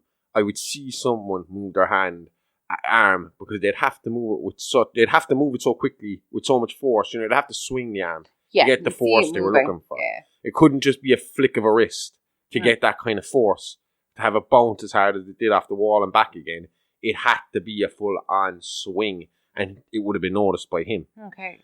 At a loss as to what to do, on September 4th, Mrs. Nottingham called the Daily Mirror, hoping that they could do something to help. The Mirror sent reporter Douglas Bench and the photographer Graham Morris. This is the guy I was talking about. Yeah. Graham Morris later said, I thought it was an ordinary job until I walked into the house. I stood in the gloom in the kitchen, and one by one they brought the children into the adults' arms, and the last one to come in was Janet. Suddenly, things just took off and started flying around the room. I got hit by a Lego brick right over my right eye. It gave me a lump for a few days. There was a fair bit of force. There were marbles and things left in the kitchen that were just flying around the room. I was watching all of the family, and none of them was doing anything. I love their fucking grammar. Was doing anything. None of them was doing anything. George Fallows, a senior reporter at the Mirror, and the photographer David Thorpe visited the house. Fallows believed at first that Peggy was playing tricks in order to get a new council house, but he soon realised that something serious was going on. Because of the emotional atmosphere at the house and in the neighbourhood, ranging from hysteria through terror to excitement and tension, it has been difficult to record satisfactory data. Nevertheless, I am satisfied the overall impression of our investigation is reasonably accurate. To the best of our ability, we have eliminated the possibility of total trickery. Although we have been able to simulate most of the phenomenon, in my opinion, this faking could only be done by an expert. Fallows suggested contacting the Society for Psychological or Physical. Is that physical research? Psychical. I remember from the TV show, it's psychical research. It's psychical research. What the Society for Psychical. I have no idea. SPR, though. Just call them the SPR. It's easier. I can do it. Fallows suggested contacting the Society for Psychical Research. Very good. So he was put in contact with Maurice Gross, a relatively new member of the society who had joined after the death of his daughter the year before. Gross visited the house on 5th of September, and Gross said of that first visit, I found chaos. The whole family was congregated in the house together with the neighbours next door, and there were a lot of very, very frightened people there. Gross and the members of the press waited to witness any incidents, and on Wednesday, the 8th of September at 1:15 a.m, they rushed into the children's bedroom after hearing a loud crash. The two sisters, Janet, who was 11, and Margaret, who was 13, were still asleep, but a chair had flipped over and moved a metre across the room.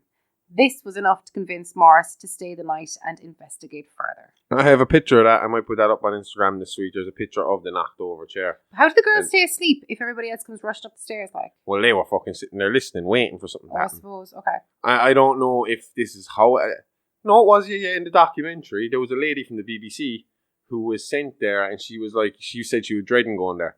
That it was a case of, it wasn't dreading it to go there because she was afraid to go. She was dreading to go there because it was like, ugh, fucking ghost story.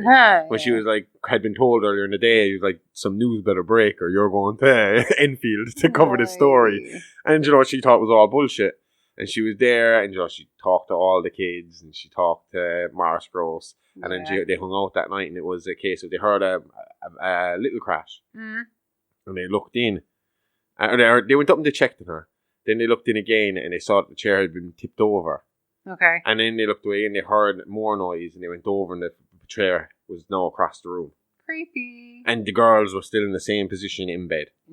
And they were very close, so they would have seen him, like, you know. Yeah. Because again, we'll get into it during the story, but there are incidences of Janet faking certain parts of this. But what they believe was, you know, that she kind of, because their father was absent, and Morris Gross was so fatherly towards them. Yeah. You know, he was a nice man. He stayed in contact with them for the rest of their lives, like, for the rest of his life. Yeah. And that he kind of took care of him. He was a father figure, and she was afraid that if the poltergeist activity started to ease, he'd have to leave, and she'd be left alone him. So there was times where she did stuff near the end to try and keep him there. But again, we'll get into it. On the 10th of September, the Daily Mirror broke the story, describing it as the House of Strange Happenings. Later that evening, Peggy appeared on a radio program called Nightline on LBC, the London radio station. When Peggy arrived home after the show, she was greeted by the BBC's Roz Morris from Radio 4 show, The World This Weekend. Roz joined Gross on an all-night vigil and also witnessed some paranormal activity. This is just, again, see, I said this already. I talk about something that comes right up. After the girls went to bed, there was a very loud crash upstairs in their bedroom. Something chucked the chair across the room. I'm convinced of that. Now, she was a skeptic going in. Full-on skeptic. So she was completely... This case has turned this woman from a absolute skeptic to a complete believer. Okay. Yeah, so Gross also saw flying marbles, jumping teaspoons and boxes and a sofa that rose into the air and crashed down on the floor upside down. I have a really good audio clip. I'm going to play it right now. Hello. Yeah, hello. Goodbye. How he did that. Now, you're going to tell me how you knocked that settee over? Come on, tell me how you knocked it over. By the bottom. You what? You got it what? Pulled it by the bottom. Yes. Underneath. Underneath it, yes. Yes. And what did you do? Then what did you do? Make Janet come in the room first. Why did you have to make Janet come in the room first? So she gets the blame. So she gets the blame? Yes. Could you do it if Margaret came in the room first? Might be her. Or if Mrs. Hodgson came in the room first, could you do it then? No, she's too old. She's too old. Could you do it if I came in the room first? No. Well, what's age got to do with it? What difference does it make how Take old? energy from young people, not old ones. Oh, you only take energy? Yes. Why can't you take energy from old people? I use it all in the day. Pardon? I use it all. Oh, old people use more energy during the day. And do young people store it up then? Yes. How do you take their energy? Electric shock. You take it by electric shocks? Mine. Do you take electrical energy then? Yes, I can. If you can? I can take electric. You can take electrical Yes. energy? If you don't take that energy, could you tip the settee up if you didn't take that energy? No, I couldn't. You couldn't Impossible. do it? Impossible? Yes. You always have to use energy from people? Yes. Can't you take energy from anything else? No. You can't? No. What else can you do with energy? Tip the chairs over, pull the plugs out, Yeah, but you can do other things, can't you? put books through the window. Put books through the window. Who put the book through the window? I did. You did? I took a shortcut and put it through it.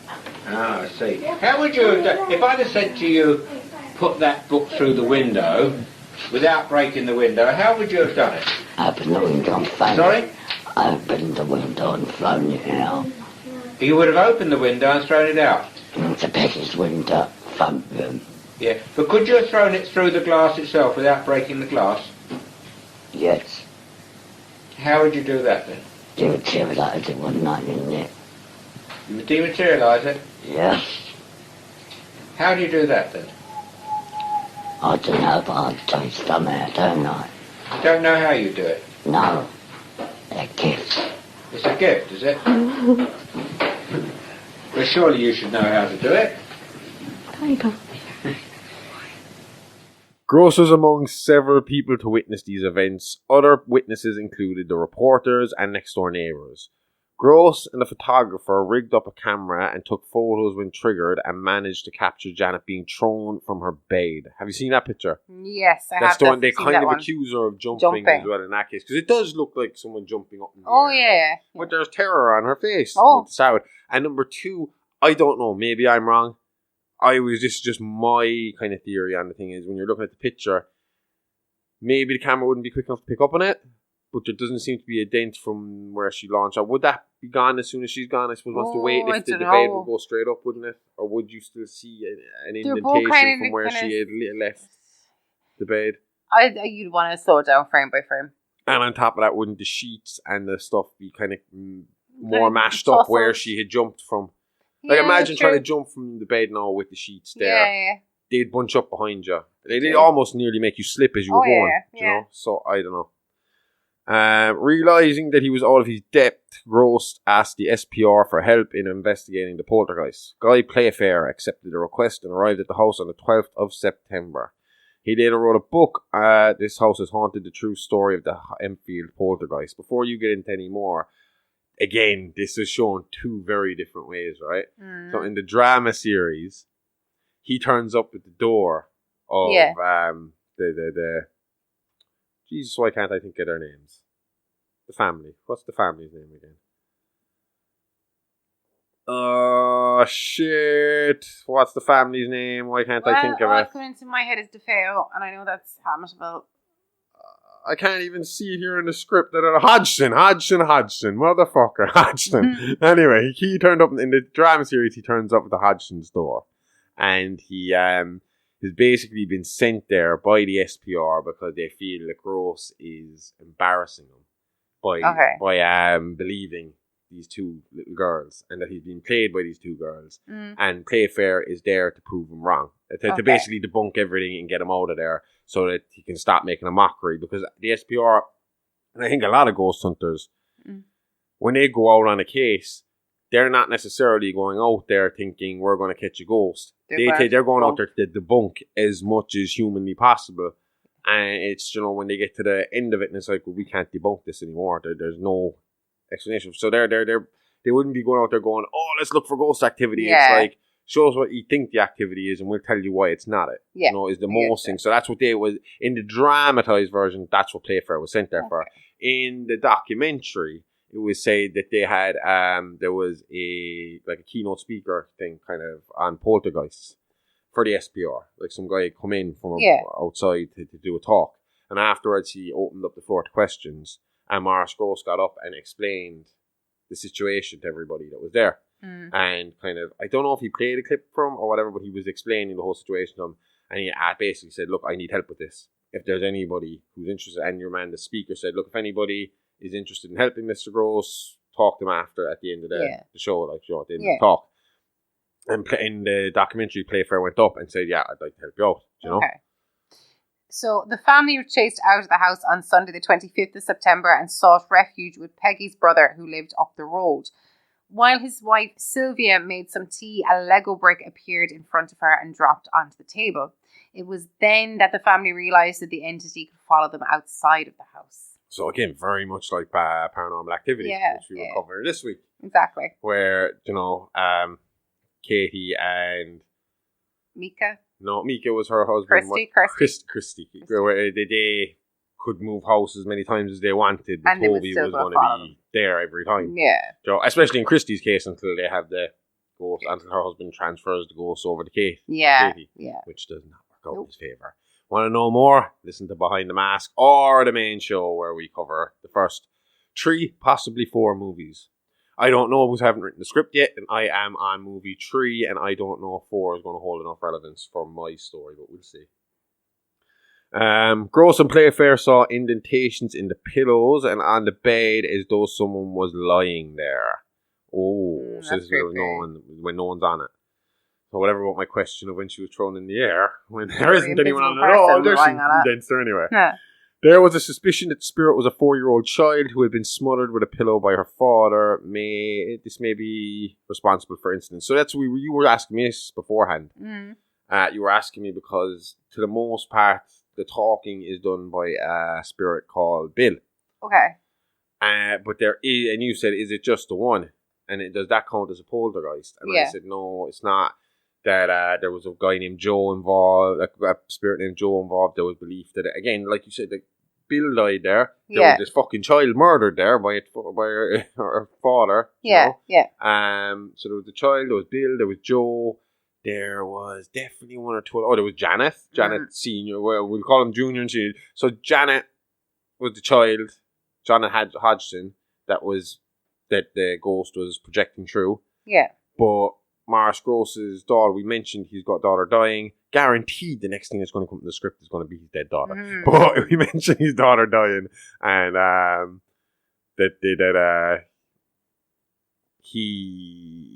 her name was Janet, and you know, Janet didn't know that at the time. He didn't know that Janet was Janet when he went to go see her. It was, you know, this thing that they realized when the ghost around goes, "All right, old man," and he was like, "What do you say?" And it's like, it's Janet, and it's like, holy shit. Okay. But so as I was saying, Peggy had been given furniture from the house. Oh no, I'm wrong. The little girl wasn't killed in the house, but Peggy had been given furniture from the house the little girl had when she had died in, when they moved to the property in Enfeild. And Peggy made sure to throw out any furniture belonging to the little girl's former house, but the activity continued. So maybe it wasn't nothing to do with the little girl, bar the fact that this was the first theory because of the housing. And I will remind you, we have the first stuff of a random dead man in our house at the moment, right now. Oh, yeah. So at one stage, a couple of years ago, when I was out of work, I would every now and again get called to do these jobs for this guy. This guy, he does a clearance company, so he'd go and clear out houses for people. Sometimes it was overgrown gardens, sometimes it was shades, sometimes it was storage lockers.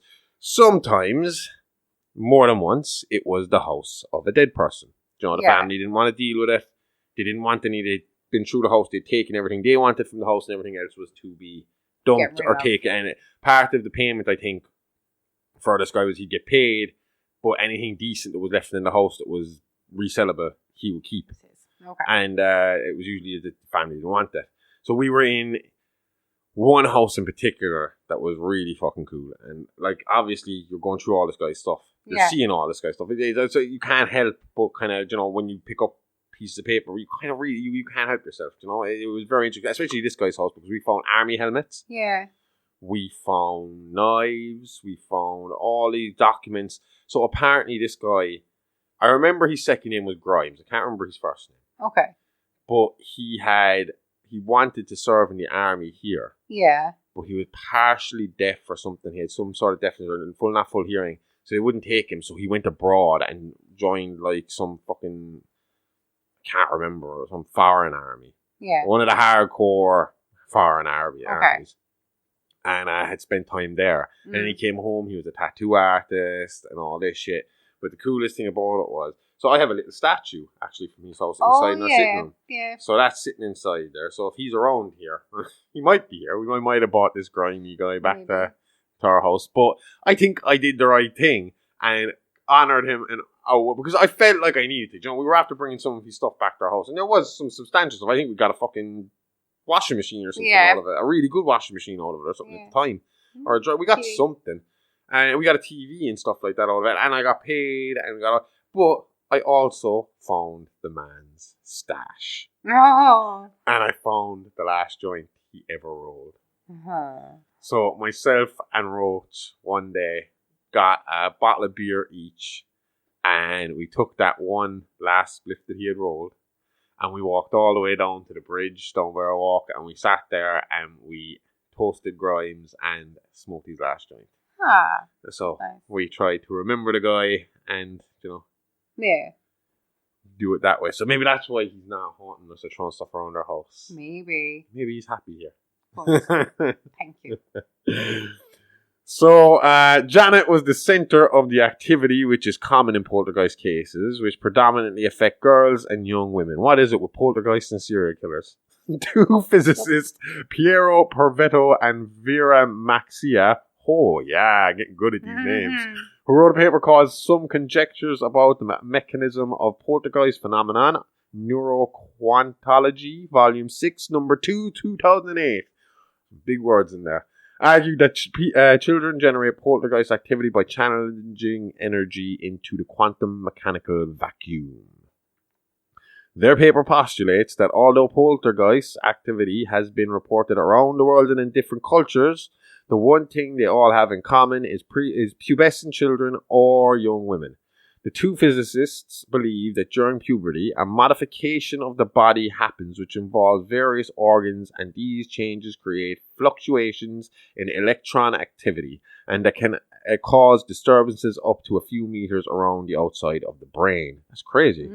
They believe that extra fluctuations triggered by the pubescent brain can enhance visual particles around the person, which increases the air pressure surrounding them, which could be responsible for moving objects. So are these two physicists saying that pubescent children could possibly tap into a mind control power? Like telekinesis. The Force, Amy. The fucking Force. If we get them when they're younglings, we can turn them now. Josh. You want to have another kid, this is what's going to happen, right? We can have the other kid, no problem. But I am taking him on from day one and training him in the ways of the Force and seeing if we can tap that. If after 5 years old they haven't moved one thing, you can take them off and do whatever you want with them. But for the first 5 years, the ways of the Force. I think I'm just going to go find a sperm donor. Amy, this is the way. I have spoken. Any more? I got more references. I'm afraid to open my fucking mouth. The word poltergeist is derived from German words meaning poltern, which means to crash or bang about, and geist, which means mind, ghost or spirit. Means mind? Oh. Does it? That's what it says on Wikipedia. Oh. And the earliest report of poltergeist activity dates back to about AD 530. So a study of 500 cases carried out by parapsychologists Alan Gault and Tony Cornell found that poltergeist activity involved the movement of small objects about 64% of times, followed by rapping sounds in 48% of cases, and the movement of large objects such as tables and chairs in 36% of cases. Many of the witnesses to the haunting described hearing hollow knocks that were coming from parts of the house. What differentiates a poltergeist knock from a human one is the difference in acoustic sound waves. So when a human knocks on a surface, there is a full amplitude of sound which tapers off. And a poltergeist rap starts quietly before becoming louder and then fading away in a similar waveform to an earthquake. According to Dr. Barry Colvin, a polyuterine technologist who carries out experimental psychical research, poltergeist sound signatures cannot be reproduced. It would have sucked for you to slip up on the psychical after you got through the polyurethane. I didn't though. I saved it. I was thinking the exact same thing. Do you not think, looking at this information and looking at this research we've done, how fucking mental it is? Again, this really brings me back. Like, this case again has brought me back to like my belief in aliens. Looking at this, reading this, seeing how much effort they put into it. Yeah. There could be something too. Like, I mean, the thought of like, it's not ghosts, it's nothing, it's just this fucking energy that's coming from your brain. So this extra electronic fucking field that is coming out of you that is causing this to happen. All this to go on. Because they do say we've only tapped into a certain amount of our brain. I mean, what if all this, what if a poltergeist is just a case of somebody going fucking X-Men and tapping into more of their fucking brain and not being able to control it and not being able to explain it because of it, do you know? Yeah, I get you. That's great. I have a question for you. In this house, have you ever felt at any point that there could be something there or something watching you? Yeah, but as in like, it's not because I've heard something or something's happened. It's been like I've been in a room and I'm like, I'm just going to leave this room quietly and calmly. There's three. There's one all the time, and then there's two when you're not here. Okay, what's the two when I'm not here? The two when you're not here, or if you're up in bed, is the L shape. Is the small hall. Yeah, because that's in darkness a lot. The other one is the sitting room, but only when I'm getting ready to leave. And I don't like when you're not here. I don't like the sitting room being quiet. No, sitting room is kind of a safe space for me. I kind of go in there, even though the last day when I stayed up all night editing the show, And I decided, I think it was like fucking 5:30, and I was like, fuck it, I'm just going to throw myself on the couch because I got to get up with the kids. And I had done so much horror stuff that I remember I was lying on the couch and thinking to myself, and Riley had kept putting it into my head about stuff popping up behind the couch, and us talking about shadow people so much. He did that to me one night. Because our furniture and everything is so black in our sitting room, I was like, you know... That shadow person could be sitting on it watching it. There's literally, because you have the black curtains and a black couch right in front of it, and they're long black curtains. So that whole area is blacked out, and that's behind me. And I would think if I look backward, I see something move quickly, and I was like, oh shit. But outside that, mostly the sitting room is a safe space for me. And I don't really, I understand what you're saying about the L-shaped thing. The dog sleeps where the darkness is, so I know I'm pretty safe there. But sometimes Sammy drags her bed out, and that really freaks me out. But we've admitted that before as well. There was like a time when our kids were younger, and we had 2 dogs before Kayla died. And we were even laughing about it. It was like, we could have a fucking poltergeist in the house. Yeah. We wouldn't know. It's too much noise. If you got animals and kids, the ghost could be living there for years. You're not going to find out until you're a fucking pensioner and they have fucked off out of your house. Nice fucking try, but you've only got about 5 good years left in us. Well, the other one then.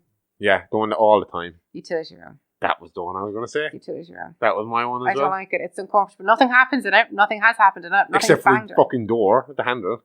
That's been explained. No, yeah. That's our dog. So, like, me and Riley were sitting here one afternoon or evening, and we could hear a squeaking, and we looked over and we could see the handle on the door start to go down slowly. And I was like, what the... And that day, the dog wasn't on the other side. Yeah, but if it's any bit of a wind draft, it's whatever way it hits off the little kind of... It looks like someone is slowly opening the door. It's not like a quick thing. It's not like it's loose and it just slips down. It really slowly goes and it squeaks as it does it. And that door knocks every now and again as well. Again, so and there is something about it where I have stood. It's a very small utility room, and I have stood in there a few times and felt like kind of a chill go down my back and just be like, yeah, all right, done in here. Yeah. I don't know what it is. But I was just curious, because we did say that we looked it up, and there isn't any murders or deaths, or even natural deaths in our house. It's a battle site, though. That's it. We're on a battle site. Huh? I'm freaking myself out here. I can hear a noise. I can hear a noise. This is my second time hearing it. So we live on a battle site. How many hundred years ago would that be? I think it was like late 1600s. I think early 1700s. Yeah. So we could have dead ghosts roaming the place, or one of us could be followed, or again, like I said, I could have bought something home on one of my jobs. I think it's definitely the estate over. I think. I would be honest with you, if a poltergeist started now and it turned out to be that Grimes fella that we got the stuff from his house, I would think I'd be alright with it, because it'd be like, well, you've been here for a few years and you haven't given us any grief, so we're all good, buddy. Oh yeah, definitely. Again, I feel like I showed him a bit of respect and gave him a send off, so maybe he was here and I released him by burning that last bit of blood. Saging the house. I didn't do it in the house. I brought it away from the house. Maybe he's down at the fucking bridge now. Maybe. Ooh, every time I go down there. The Hodgson house was not a happy one when the activity started, and it is commonly believed the poltergeist activity tends to start after major trauma or a life event. In the case of the Hodgsons, their father had abandoned them for a younger woman, and the family was left struggling in poverty. The 2 girls, Margaret and Janet, didn't have a good relationship with their father and were afraid of him. The youngest child, Billy, wasn't with the family because of his behavioural problems, and he was in a boarding school. Boarding school, no, put it nice. He was in a boys' home kind of thing. Yeah. You know? William Roll, a parapsychologist who studied many US poltergeist events, noticed a tendency for the person of the centre of the activity to exhibit symptoms of repressed anger or distress. He believed that the haunting was due to the discharge of mental energy he dubbed recurrent spontaneous psychokinesis, or RSPK. Sounds like, I swear to God, I nearly went RESPCT. He theorized that the person was involuntarily employing RSPK in order to let out their repressed feelings. So again, we're talking an energy fucking thing again, aren't we? We're not talking spirit. We're not talking real legitimate demon. We're talking someone tapping. This sounds more X-Men than it does fucking ghostly to me. Definitely. This genuinely sounds like a poltergeist is actually somebody tapping into another part of their fucking brain and getting the telekinesis going, but not knowing how to control it, and not knowing what's going on. Yeah. So this certainly seems to be the case with Janet, who had a license to swear profusely and displayed increasingly aggressive behaviour during the haunting. She would suddenly rush across the room and bash her head on the wall, and her family became concerned that she would kill herself. So she would have fits of rage where she would shout and swear and would have to be physically restrained. Towards the end of November, a doctor was called to the house and he administered 10 milligrams of Valium in order to sedate her. After being sedated, Janet levitated and landed on a radio where she was discovered by John, Peggy's brother. 10 milligrams of Valium ain't going to do shit. I'm on 5 milligrams of Valium right now myself. I'm recording a podcast. Did you see her levitate? Was she just found sitting on a radio? There, I think it was a case of she was in bed. They left her in bed sedated. And then they heard a loud crash. And when they went upstairs, now we're talking again the 70s. Remember what stereos looked like in the 70s. Remember what our parents' stereos looked like in the fucking 80s and the 90s. Yeah. So these things were one of these ones that went from the ground up to about 4 foot high, 4 or 5 foot high. You know, and she was found lying on top of it. I'll show you the picture afterwards. I'll post it on Instagram. But there is a picture and she's in the fetal position on top of this fucking thing. Like. Oh, I think I've seen that actually. So it was, when I was looking for the recordings last year, you see that there's a man standing in front of her kind of looking shocked, pointing at her. Yeah. And she's curled up in a ball on top of something. It looks like a shelf, but it's actually a stereo. Huge stereo system. Mad. So Janet wasn't the only person affected by the poltergeist. Her mother claimed to know when events were about to take place as she would get a headache. And Margaret at one point shared the same dreams. However, the activity always followed Janet. So again, I know I keep harping on about it, but headaches, is it a case of there's this extra electronic fucking energy in the room that is because me and you constantly get headaches when there's thunder and lightning coming. Yeah, lightning is fucking electricity bolting out of the sky, and we get these blistering headaches before it happens. Do you know? Yeah. So I mean, is this? Are we after making a breakthrough here, Amy? Maybe. I feel like I've made a breakthrough. I feel like we're possibly not the first people to think of it. Well, no, because we've just seen it. The physicists talking about it, but it's a breakthrough for me. Personal eureka moment. Apparitions started to appear, and a neighbour's brother saw a light about a foot tall burning in the Hodgson's window before fading away. Another neighbour and Peggy saw the same elderly woman in different windows independently of each other. Children and fucking old people. They're the types of ghosts I don't want to see. Yeah, no, that's creepy. Do you know? Yeah. Unless, I mean, I've always said if, like, and I know we've discussed this before, I was like, if it turned out it was like a relative, it was like one of my grandparents that I was seeing, I'd be happy enough to see them, and I'd try and talk to them, try and communicate them. But then what we've learned from studying all this stuff and watching so many documentaries and reading so many books about paranormal is that the demons and the bad ones will take on the shape of something you like in order to get in the door. Because you said that to me before of when we were talking about the possibility of, I was saying every now and again I could swear that I could hear our dead dog whining outside the back door. Absolutely no attention. And you were like, I was like, what would you do if you went to the door and she was there? Would you let her in? And then you were asking, what would I do with you? Would I let you in? And I said, well, look, if there's any chance it's you, I'm letting you in because I'd obviously miss you. But like you said, there's mostly the possibility of it being a thing. Yeah. Do you know what I want to do? And I think we should do it just for fun. And we'll videotape it and put it on Instagram. Amy's shaking her head furiously here, and I was saying, no. I know it's coming. Oh, I'm getting a Ouija board. I'm getting a divorce. They're cheap as fuck on Amazon. You can get one for like 15 Oh, quid. That's fine. They're the ones that don't work. Right, I'll invest in a good one. But what we'll do is we'll do it like Paranormal. We'll try and do it, and if it doesn't work, we'll put a camera on it overnight and leave the camera on it. And then I'll speed up the footage the next day and put it on Instagram and we'll see if anything happens.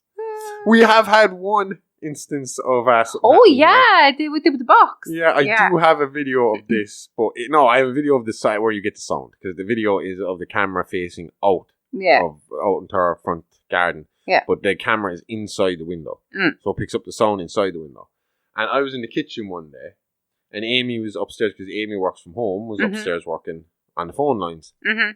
And next thing, does Riley come home first? Oh, we're on about two separate occasions though. So there's two occasions. Riley comes in the door and then he closed the door. And next thing, there's this huge loud crash. Yeah. And I remember I thought to myself, well, that was Amy's after dropping something upstairs. The next thing you come out into Landon, you're like, was that you? And I'm like, what? I thought it was you. And then you said to me that you had seen that the attic I've seen it door. open. No, Yeah. Again, we live in a dormer house. We don't have an attic. When you go up through that attic hatch, there is literally no space to go up into Tank, it. There is a water tank up there and no other space up there. And that had been up. And you were at work at and this none of us stage? touched it. But you said that was what the banging was because no, it was down. So it had slammed back down at some stage. It went up and slammed back down at some stage. Yeah. But that was the only thing. And I'll post The that other video. I thing can post that video was on the Instagram box. as well this week. We had the box up in the cupboard. The other, because that's what I thought you were on about. We had it's a wooden domino. It was a domino set. Yeah. And it was a wooden box full of dominoes. And it was up on one of the cupboards in the kitchen. On top of the kitchen. Yeah, on top of the kitchen. And we came in, we heard a crash and we came in and it was right bang smack in the center of the floor. Our kitchen. Just, yeah. So there, like it had been flung off it. Like. So we have one where I'll put up the video. You won't see anything. You'll just hear me and Amy kind of. And it wasn't a particularly windy day or anything like that. You can see the trees outside, and they're not moving. Like you see Riley coming in, yeah. So again, you hear us interacting, so you'll hear the legitimacy of it. We're not like, trying to put the ones over. It was literally just. I thought it was you. No, I thought it was you. Oh, okay. What do we have here? Oh God, maybe we are fucking haunted and we just don't know it. Anyway, back to the Enfeild haunting. A physicist called John Hasted, who strapped Janet to a blundell coach. What's a blundell coach? I've heard of these before. I think it's an apparatus used to measure such anomalies. Found that her weight increased in a way that couldn't be explained. So when she was getting into these episodes, there was an extra weight in her. Oh yeah. He also observed a light bulb explode, which he considered a similar unexplainable incident. And that's happened to us a few times. Oh, that's happened to me at home in Thurles when I was younger as well. In the bathrooms, instead of lampshades, we have those big dome, kind of like a huge light. They basically look like huge light bulbs that you put around the light bulb. We had them outside as well until they exploded. Yeah, we've had like 3 or 4 of them explode on us, like just out of nowhere. But I heard one of them. I was in the sitting room, and next thing I heard this thing shattering, and I just walked out, and I was like, I was Riley and Fiona were at home, and I was like, Riley, did you break something? He was like, no, and it took me forever to work it out, and I opened the front door, and there's all this glass all over the top stuff. Another physicist called David Robertson attempted to secretly video Janet but found it impossible to conceal the equipment. He saw several unexplainable incidents, however, such as a sideboard overturning, Janet levitating, and a cushion being transported to the roof, among other things. What the fuck? I've never heard of that one before. Cushion being transported to the roof. Mental. That's bonkers. So although the council could not rehouse the family... No, would not rehouse the family. Would not rehouse the family, sorry. They agreed to send them away for a week-long break during half-term.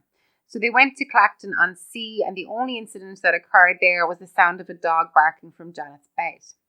On November the 5th, when the Hodgsons returned from their holiday, Gross decided to communicate with the spirit using raps, 1 for no and 2 for yes. He asked the same questions. So I have a recording of this as well, so we're going to play that. And again, be warned, these are pretty creepy. Before I get to the recording, though, the barking thing, that was like the comment. That was the start of the talking. Before they could get full words out of them, it was a lot of barks. Like it was just rawr, rawr, rawr, rawr, rawr, like that, like, you know. Knock. 1 for no and 2 for yes. Are you a male spirit? 1 for no and 2 for yes. 2. That's 2. You are a male spirit. Did you used to live in this house? You did. Was it more than 50 years ago? Yes. Did you die in this house? Did you pass on? You did pass on in this house. Now, why are you here? Are you unhappy? You're not unhappy. But why are you here? Is it because you want to give us a special message? No. You don't want to give us a special message. No, at this point, I think that it started to knock kind of irregularly. Then it wouldn't do the 1-2 for in this situation. And, he'd start asking questions, and it would just be, what does tree mean? What does, yes, no, what do you mean? So, and it'd start fucking with him a little bit.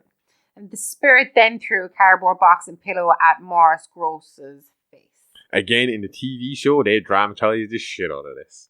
How? Well, I think they might have done this scene as well, but beforehand, there's one scene where he's kind of, he drops something, or something slides off the kitchen table. Mm. And he bends down to pick it up. And he's kind of looking, and there's a teapot on the table. And the teapot slightly moves.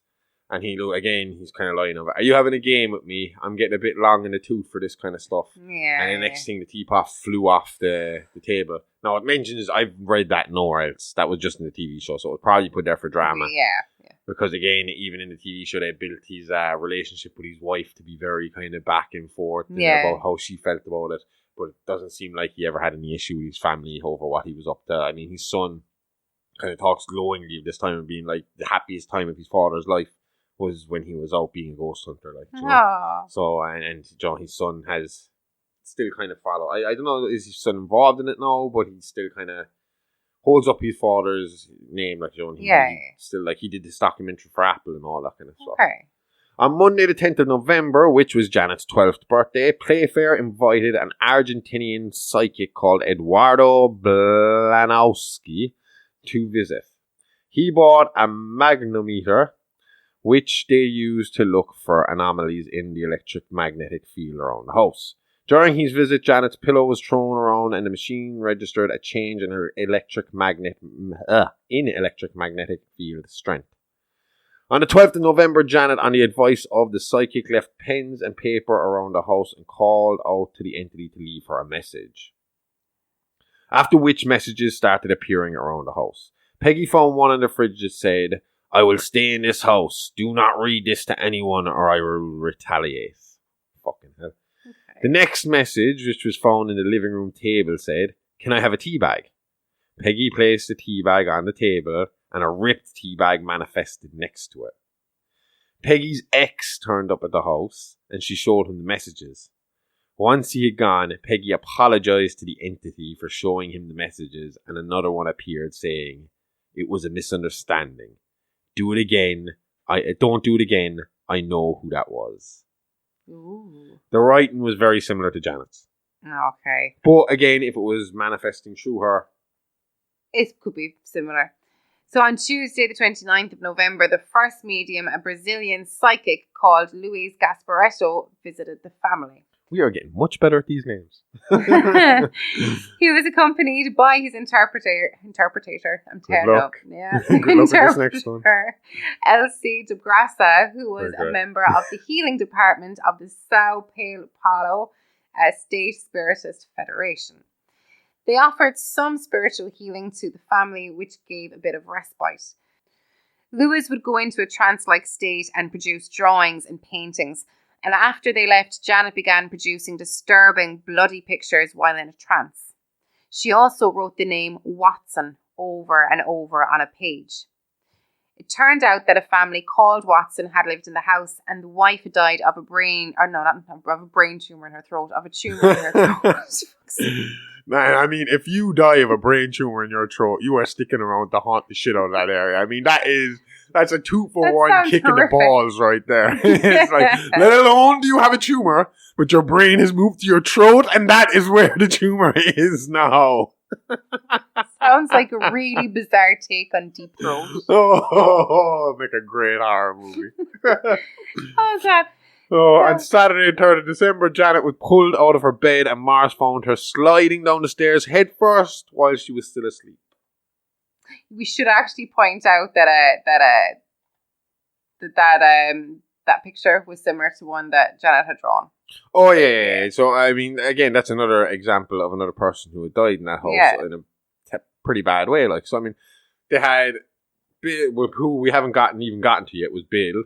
We have this lady. I don't know why Joe Watson then begins to speak, but there's Joe Watson as well. So there's Bill Wilkins, Joe Watson, this lady who died there.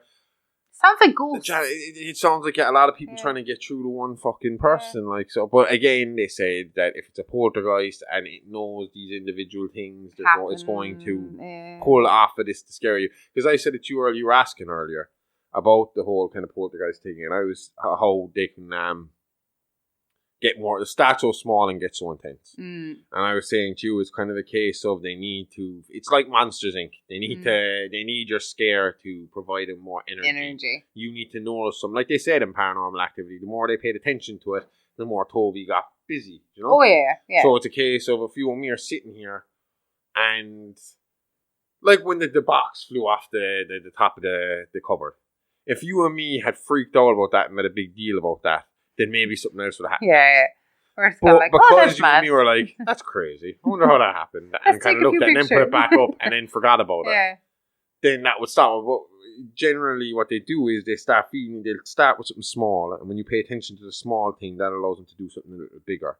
And every time, and again, it's like a serial killer. When serial killers, they start doing small things and giving themselves small allowances that allow them to build to the bigger fucking picture, the bigger dream that they have. And I think it's the same when it comes to hauntings and poltergeist activity. They'll do these little things, and once you start paying attention to little things, now you're giving them the energy to start doing bigger things.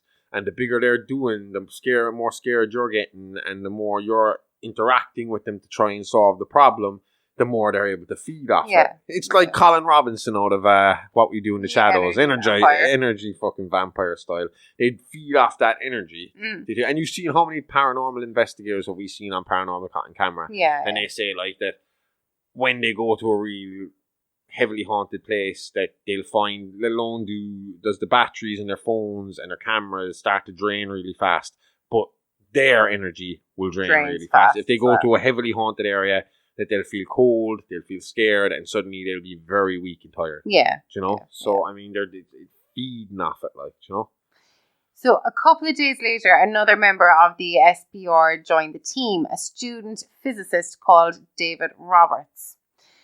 More members of the SPR joined them on the 10th of December, and Dr. John Beloff and Anita Gregory.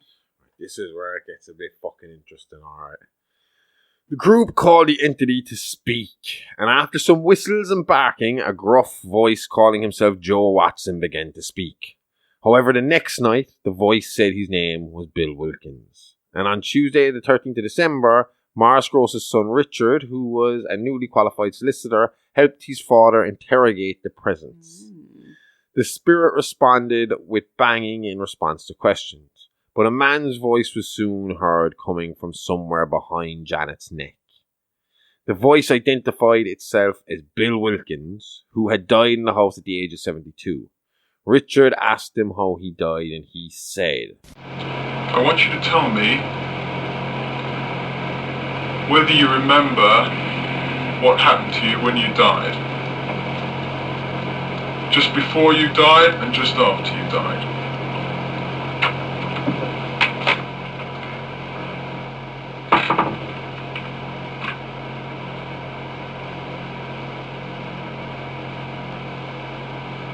Days before I died, my day, I went blind.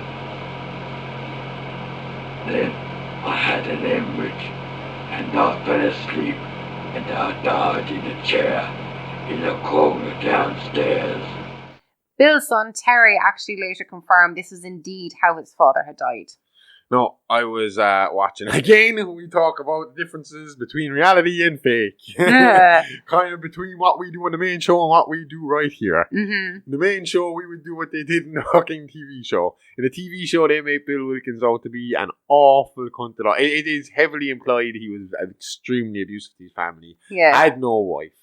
Or was left alone by the end of it. And that he was dead for weeks. That there were flies in the windows before anyone noticed he was dead. Okay. And they make him out to be this poor man. What's his name? What's his son's name? Terry.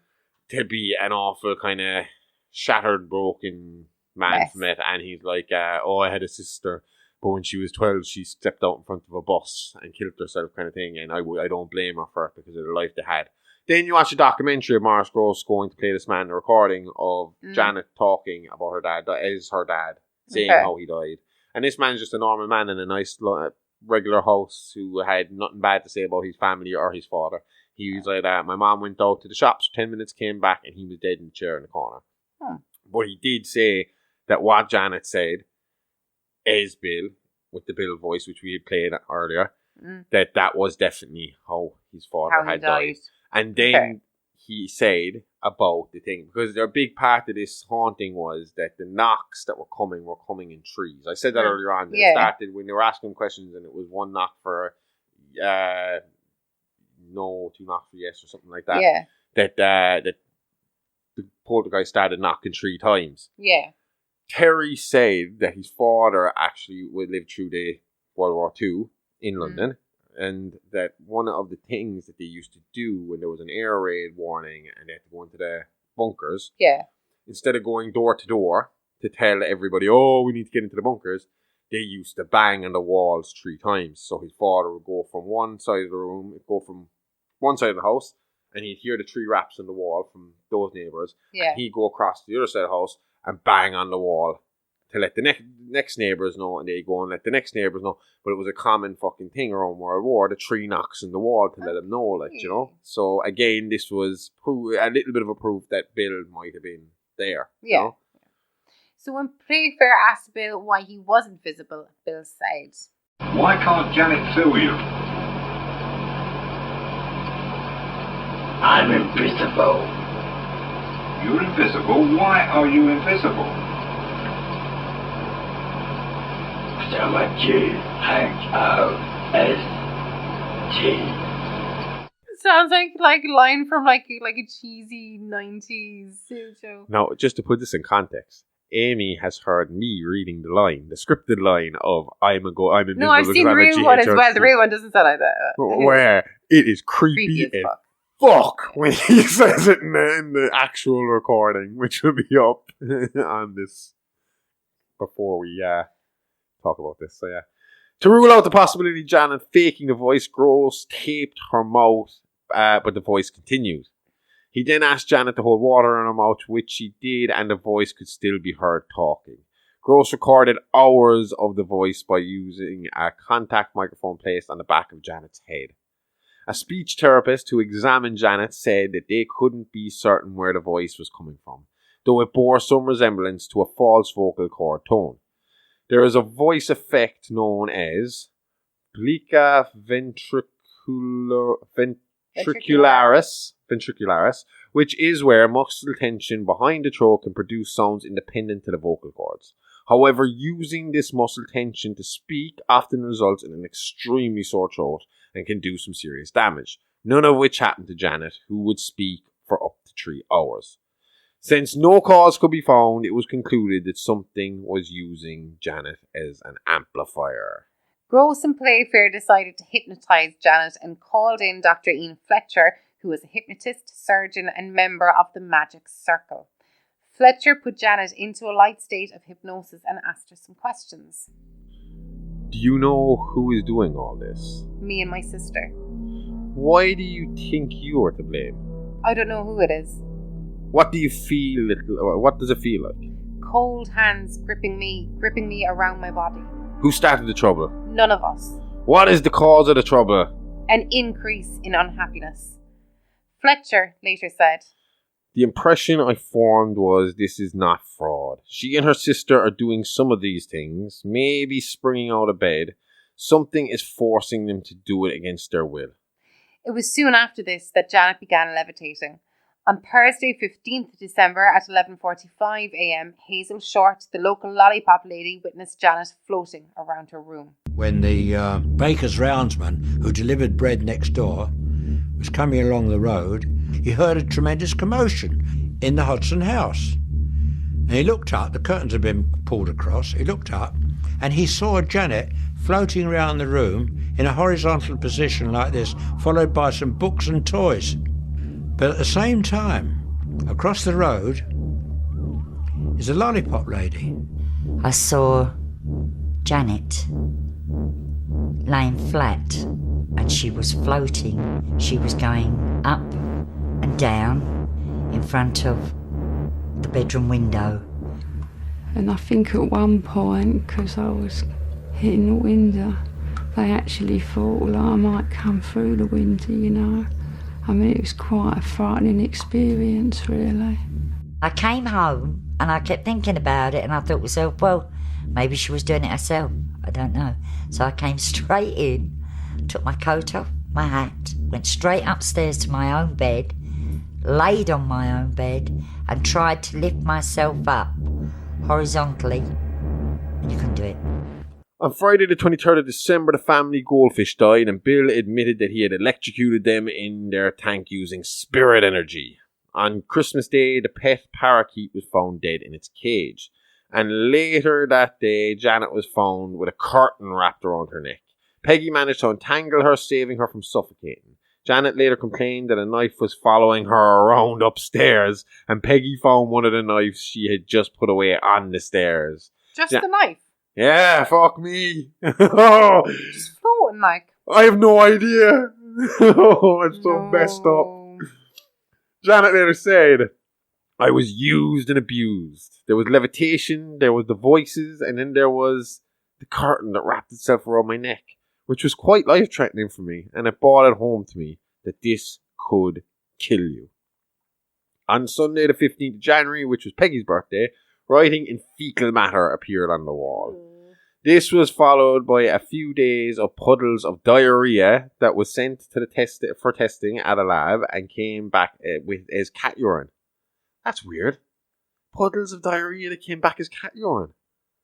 Peggy also saw a man from the waist down walking up her stairs. You had asked me a few days ago if there was apparitions in this, and I didn't think there was. But was he wearing pants?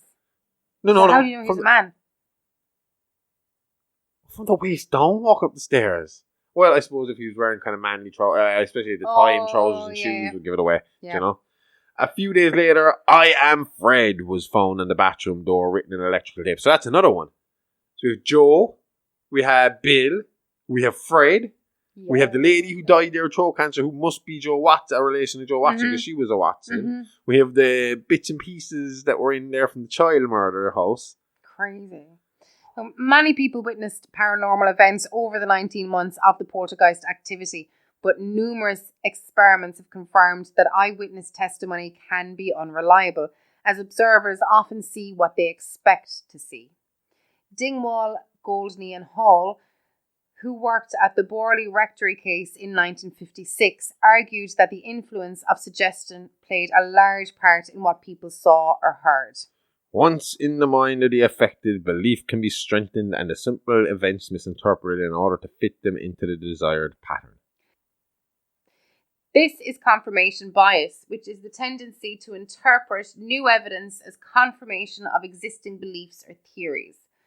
Confirmation bias, alongside poor memory and consensus reporting, mean that strong evidence is needed alongside witness testimony.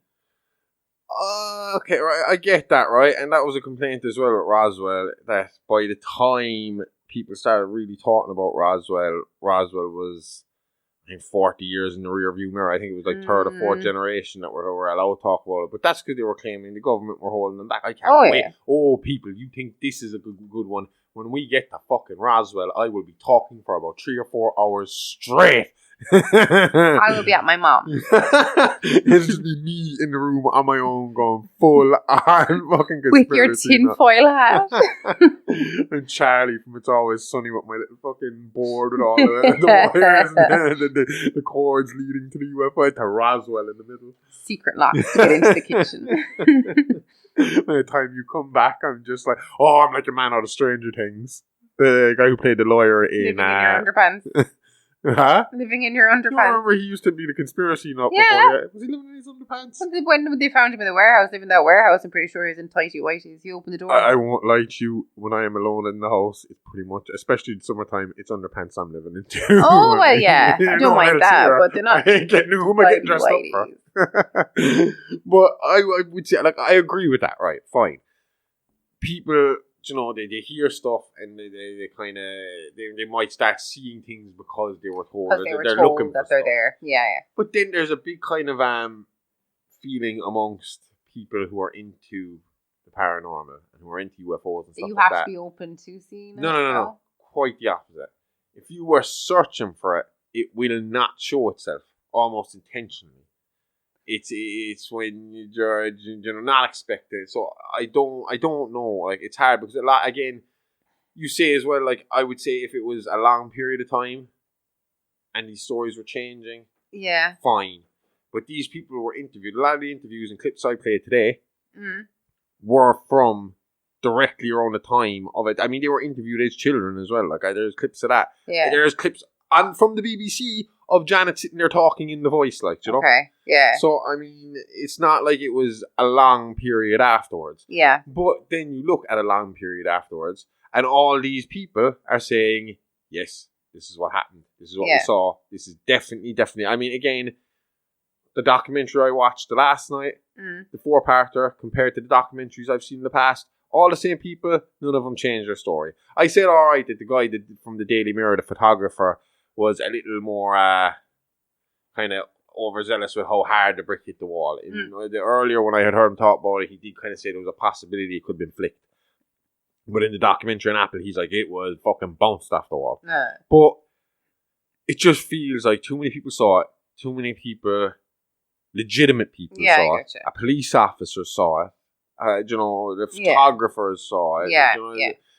And I know people say the Daily Mirror, it was only a fucking tabloid rag at the time. But at the same time, it doesn't matter. There was still these witnesses who are still, to this day, not benefiting from it. Yeah, true. I mean, if you have seen Janet fucking in real life now, she's shook. Yeah. She is terribly, terribly shook. You know? She is, yeah. She is not right. She's never been right after that. Yeah. Like, you know? Yeah. Her older sister, she's a bit more bubbly about things. But on May 16th, the SPR formed a committee in order to carry out their own investigation. The committee interviewed the witnesses, which they found convincing. They also consulted Charles Moses, an experienced investigator from the Southern California Society of Psychical Research. So it's not just them calling it psychical.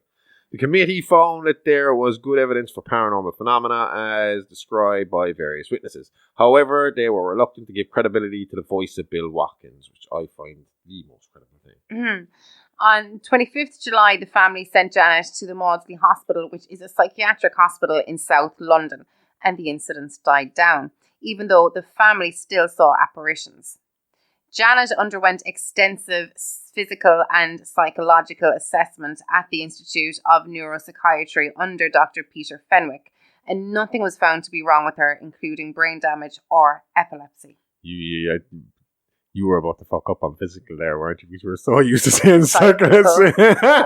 I got past that. You did, but I was like, nearly got it. Janet returned on the 1st of September after being away for nearly 6 weeks, and within half an hour saw the apparition of a little boy. On Monday the 2nd of October, they called in another medium, a Dutchman named Dono. Oh, fuck you. Melig Meiling? What? Melig Meiling? I'm There's just a G. going Is with that silent G, you think? Melig Meiling? I think it might be like our K. Yeah. Okay, I would agree with that. Melig Meiling. Who came to the house and travelled along the astral plane. He didn't even come here on a regular plane. This guy wasn't taking the fucking taking no Boeing. This guy wasn't getting on it. Sounds like Idris Elba had to grant him passage. This guy got the Bifrost and he just whoosh, threw it fucking Rick and Morty shit here. He just walked out of a green portal like, what's up? He was certain that a 24-year-old woman was involved in the case. This is the big one. Oh, yeah. Morris Gross had a daughter called Janet who had died in a crash aged 24, and it was this that had led him to become a member of the SPR. After Dono identified a 24-year-old woman, the incidents tapered off and then stopped. So this could have been Janet trying to get through to her father the whole time because it started to ease. Okay. So Morris Gross remained in contact with the family until his death at 87 in 2006. He spent much of his time towards the end of his life defending his investigation of the haunting. Guy Playfair remains an active author, researcher, and member of the SPR Council. Peggy Hodgins remained in the house until her death in 2003. Janet left the home at 16 and married early. Her brother John died in 1981 at the age of 14. Both Janet and Margaret have made several television appearances in subsequent years where they continue to insist on the authenticity of their experiences. In fact, Janet said in a 2011 newspaper article, "Years later, when Mom was alive, there was always a presence there, something watching over you." Again, from that documentary, Janet hasn't been back to the house, I don't think. I'm not too sure about that one. They built the house, the bedrooms and all the rooms on set for the documentary, and they had her walk through that, kind of like fucking Sydney and Scream fucking 3 walking through the stab set. And they had her sitting down in her bedroom looking around. But again, she is a very shook-sounding woman. Like, you know, she's not... Sounds like she's been through a lot. I mean, like, no father figure. Her brother dies at that age. I mean, like, not just the haunting. It must have been every... I know, yeah. You know, it's that kind of trauma that invites them in to start with. Yeah. Margaret, on the other hand, has said that she went back to the house once. Okay. She won't go back again, she says. But she went back to the house once. She said the house was, I can't remember, was it empty or there just wasn't anyone home at the time? Okay. But her and her husband went up and kind of looked in the window, and she said the lights started to turn on and off as if the house recognized her. Weird. So she said she was not going back there again. Not a hope. The Enfeild poltergeist has continued to fascinate, and several films have been made based on the events. Spielberg's 1982 film Poltergeist was loosely based on what happened. In 1992, a BBC mockumentary called Ghost Watch, starring Sarah Green and Michael Parkinson, featured identical paranormal incidents. We have got to find that and watch that. Yep. And in 2015, there was a 3-part series called The Enfeild Haunting, starring Timothy Spall and Juliet Stevenson, which I have been speaking about throughout this entire show. And before we get any further, I left out, obviously, the new Apple documentary, 4-part documentary, which I suppose would be the main part. I mean, I knew this story inside and out anyway, but those 2 shows, the show and the documentary, would be a big part of the source for what we were talking about today. And in 2016, The Conjuring 2, directed by James Wan, was made, which featured 2 American paranormal investigators, Ed and Lorraine Warren, who visited the house in May 1978. Ed and Lorraine Warren are very good at making up scary stories. And that's what they should have done. They should have wrote scary stories. Yeah. But Ed and Lorraine Warren are full of fucking shit. Because there was no fucking none on this fucking thing. They were barely there for a day. And they were there for the bare arse end of it. Same way with Amityville. They turned up for a day and were there for a fucking bare arse end of it. And in all cases, they claimed to have not seen anything, but Lorraine felt the presence because she had heard it. So, I mean, look, again, I enjoyed the Conjuring movie. The first 1 anyway, I definitely saw. I saw the second one, was alright. Annabelle was kind of shitty. And I haven't watched any more since. And, I mean, I liked their book. It was entertaining. It scared the shit out of me because I was reading it in the dark at night, and that was fun. Yeah. And that's what I liked about them. But even then, the guy that wrote that book said about Ed and Lorraine Warren that when they were on a case, he was on a case with them, taking notes, and nothing happened. Ed kind of pulled him aside, and he was like, look, do you want to tell the truth, or do you want to make money? It was, we were going to say this is what happened. Yeah. So they're full of fucking shit, the 2 of them. But fair play to them, they managed to make some money out of all their shit. And, I mean, fuck it. I'd still go, and I mean, like, if I was in the area, I would still go to their museum. And definitely. And all that stuff, because, but again, and then I think they were hardcore Christian fucking savior fucking ones as well. So, anyway, that's the Enfeild Haunting. That was awesome. That was good. I actually really enjoyed it. I enjoy that story in general. It is good, genuine. But I don't know why, since watching that and getting into all this paranormal stuff this week, I'm really not against paranormal. I just, when we watch paranormal on camera sometimes and we see people going there, I'm like, you're crazy, I couldn't do that.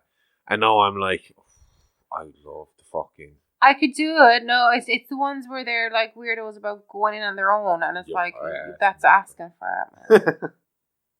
I wouldn't be doing that. I'd have to have someone I need to, even just one other person, but just not on my own. Oh, I'd have a full-on fucking escape plan. I'd have someone told where I was. I'd have someone kind of told, if you don't hear from me by this time, come looking for me. It would be... have the twine wrapped around your waist and like at the gate. Fucking leaving beans from the door the whole way. Jelly beans the whole way in. Find my way back every out. so often. They go missing. It's not a ghost you're dealing with. It's a fucking mythical fucking fairy tale monster. They eat your jelly beans and you can't find your way back. You're screwed. You were getting two fairy tales completely mixed up. Am I? Jelly beans is Jack and the Beanstalk. Eating them back is your tree of fancy regular Gretel. beans. Yeah, your beans. That's Hansel and Jack and the Gretel Beanstalk. breadcrumbs, isn't Yeah. it? Yeah. It's a stupid fucking idea. We could probably do We should have just a fucking fairy tale. ignored it. Here's an idea. What? Doing a fairy tale. What you mean? Trying to tell? Well, you could do that as Yeah. a kind of legend kind of thing. Yeah. Definitely figure something out. We'll work on it. Anyway, that's it for this week. But if you want more, we got loads fucking more. There is about 12 episodes of Real Monsters there. There's about 12 episodes of Behind the Mask there. Yep. There is bunches and bunches and bunches of minisodes of Creepypasta Crypt Mini Monsters, to say what minisodes, which keep getting longer and longer every week, and are going to have to stop being called minisodes and just being called us talking shite for half an hour to an hour. Yep. This week it's all ghosts. It's fun. And a bit of real true crime in there as well this week. And again, we have our main show out every Wednesday to Thursday. I'm going to give us a bit of wiggle room here. Wednesday to Thursday. Sometime within the 24 hours of Wednesday to Thursday, that show pops up on Spotify. We just finished our Michael Myers 4-parter. And this week we are laying right into Paranormal Activity. 1, 2, 3, possibly 4. The rest, once they start time traveling, they can fuck right off. Yep. But yeah, so head on over. Well, if you're listening to this, you're already here, so start listening to it all. Use your fucking fiver, make the most of it, enjoy it. Even though I might give this as a little bonus on our main feed for like a 7-day kind of period and pull it again. Okay. Just to let people see all the awesomeness that is happening over here on Patreon every fucking week. So until next week, I'm Dr. Smokenstein. She is the gorgeous and sexy Amy Rose. See you next week. Bye-bye. Row, row, row the boat gently down the street. Merrily, merrily, merrily, merrily, lollipop the train. Now f*** smile. And that's it. That's our Patreon exclusive material. It's, again, just a little sample of what we have on offer over on Patreon every single week. So come and check it out for $5 a week, where you get early access to all our mini-sodes and the main show and our weekend update, Say What show. That usually comes out all on Tuesday evening. And then we also have the main show with absolutely no ads in it. And it comes out as well 24 hours before it comes out on the main feed. So that's all for only $5. And like I said, that is only going to grow and grow and grow in the amount of episodes and in the amount of content we put up there. So it's, you know, forever growing and staying at the same price. So come check it out. Yep. And you can catch our main show then on Spotify and Apple, Audible, Google Podcasts, YouTube, everywhere really. Like. Yeah, we are all over. We finally got on Apple. Apple was a bit of a problem for us at the start, but we finally got ourselves on there. So. Wasn't huge. The problem was we didn't have the technology to use iTunes. And that was about it.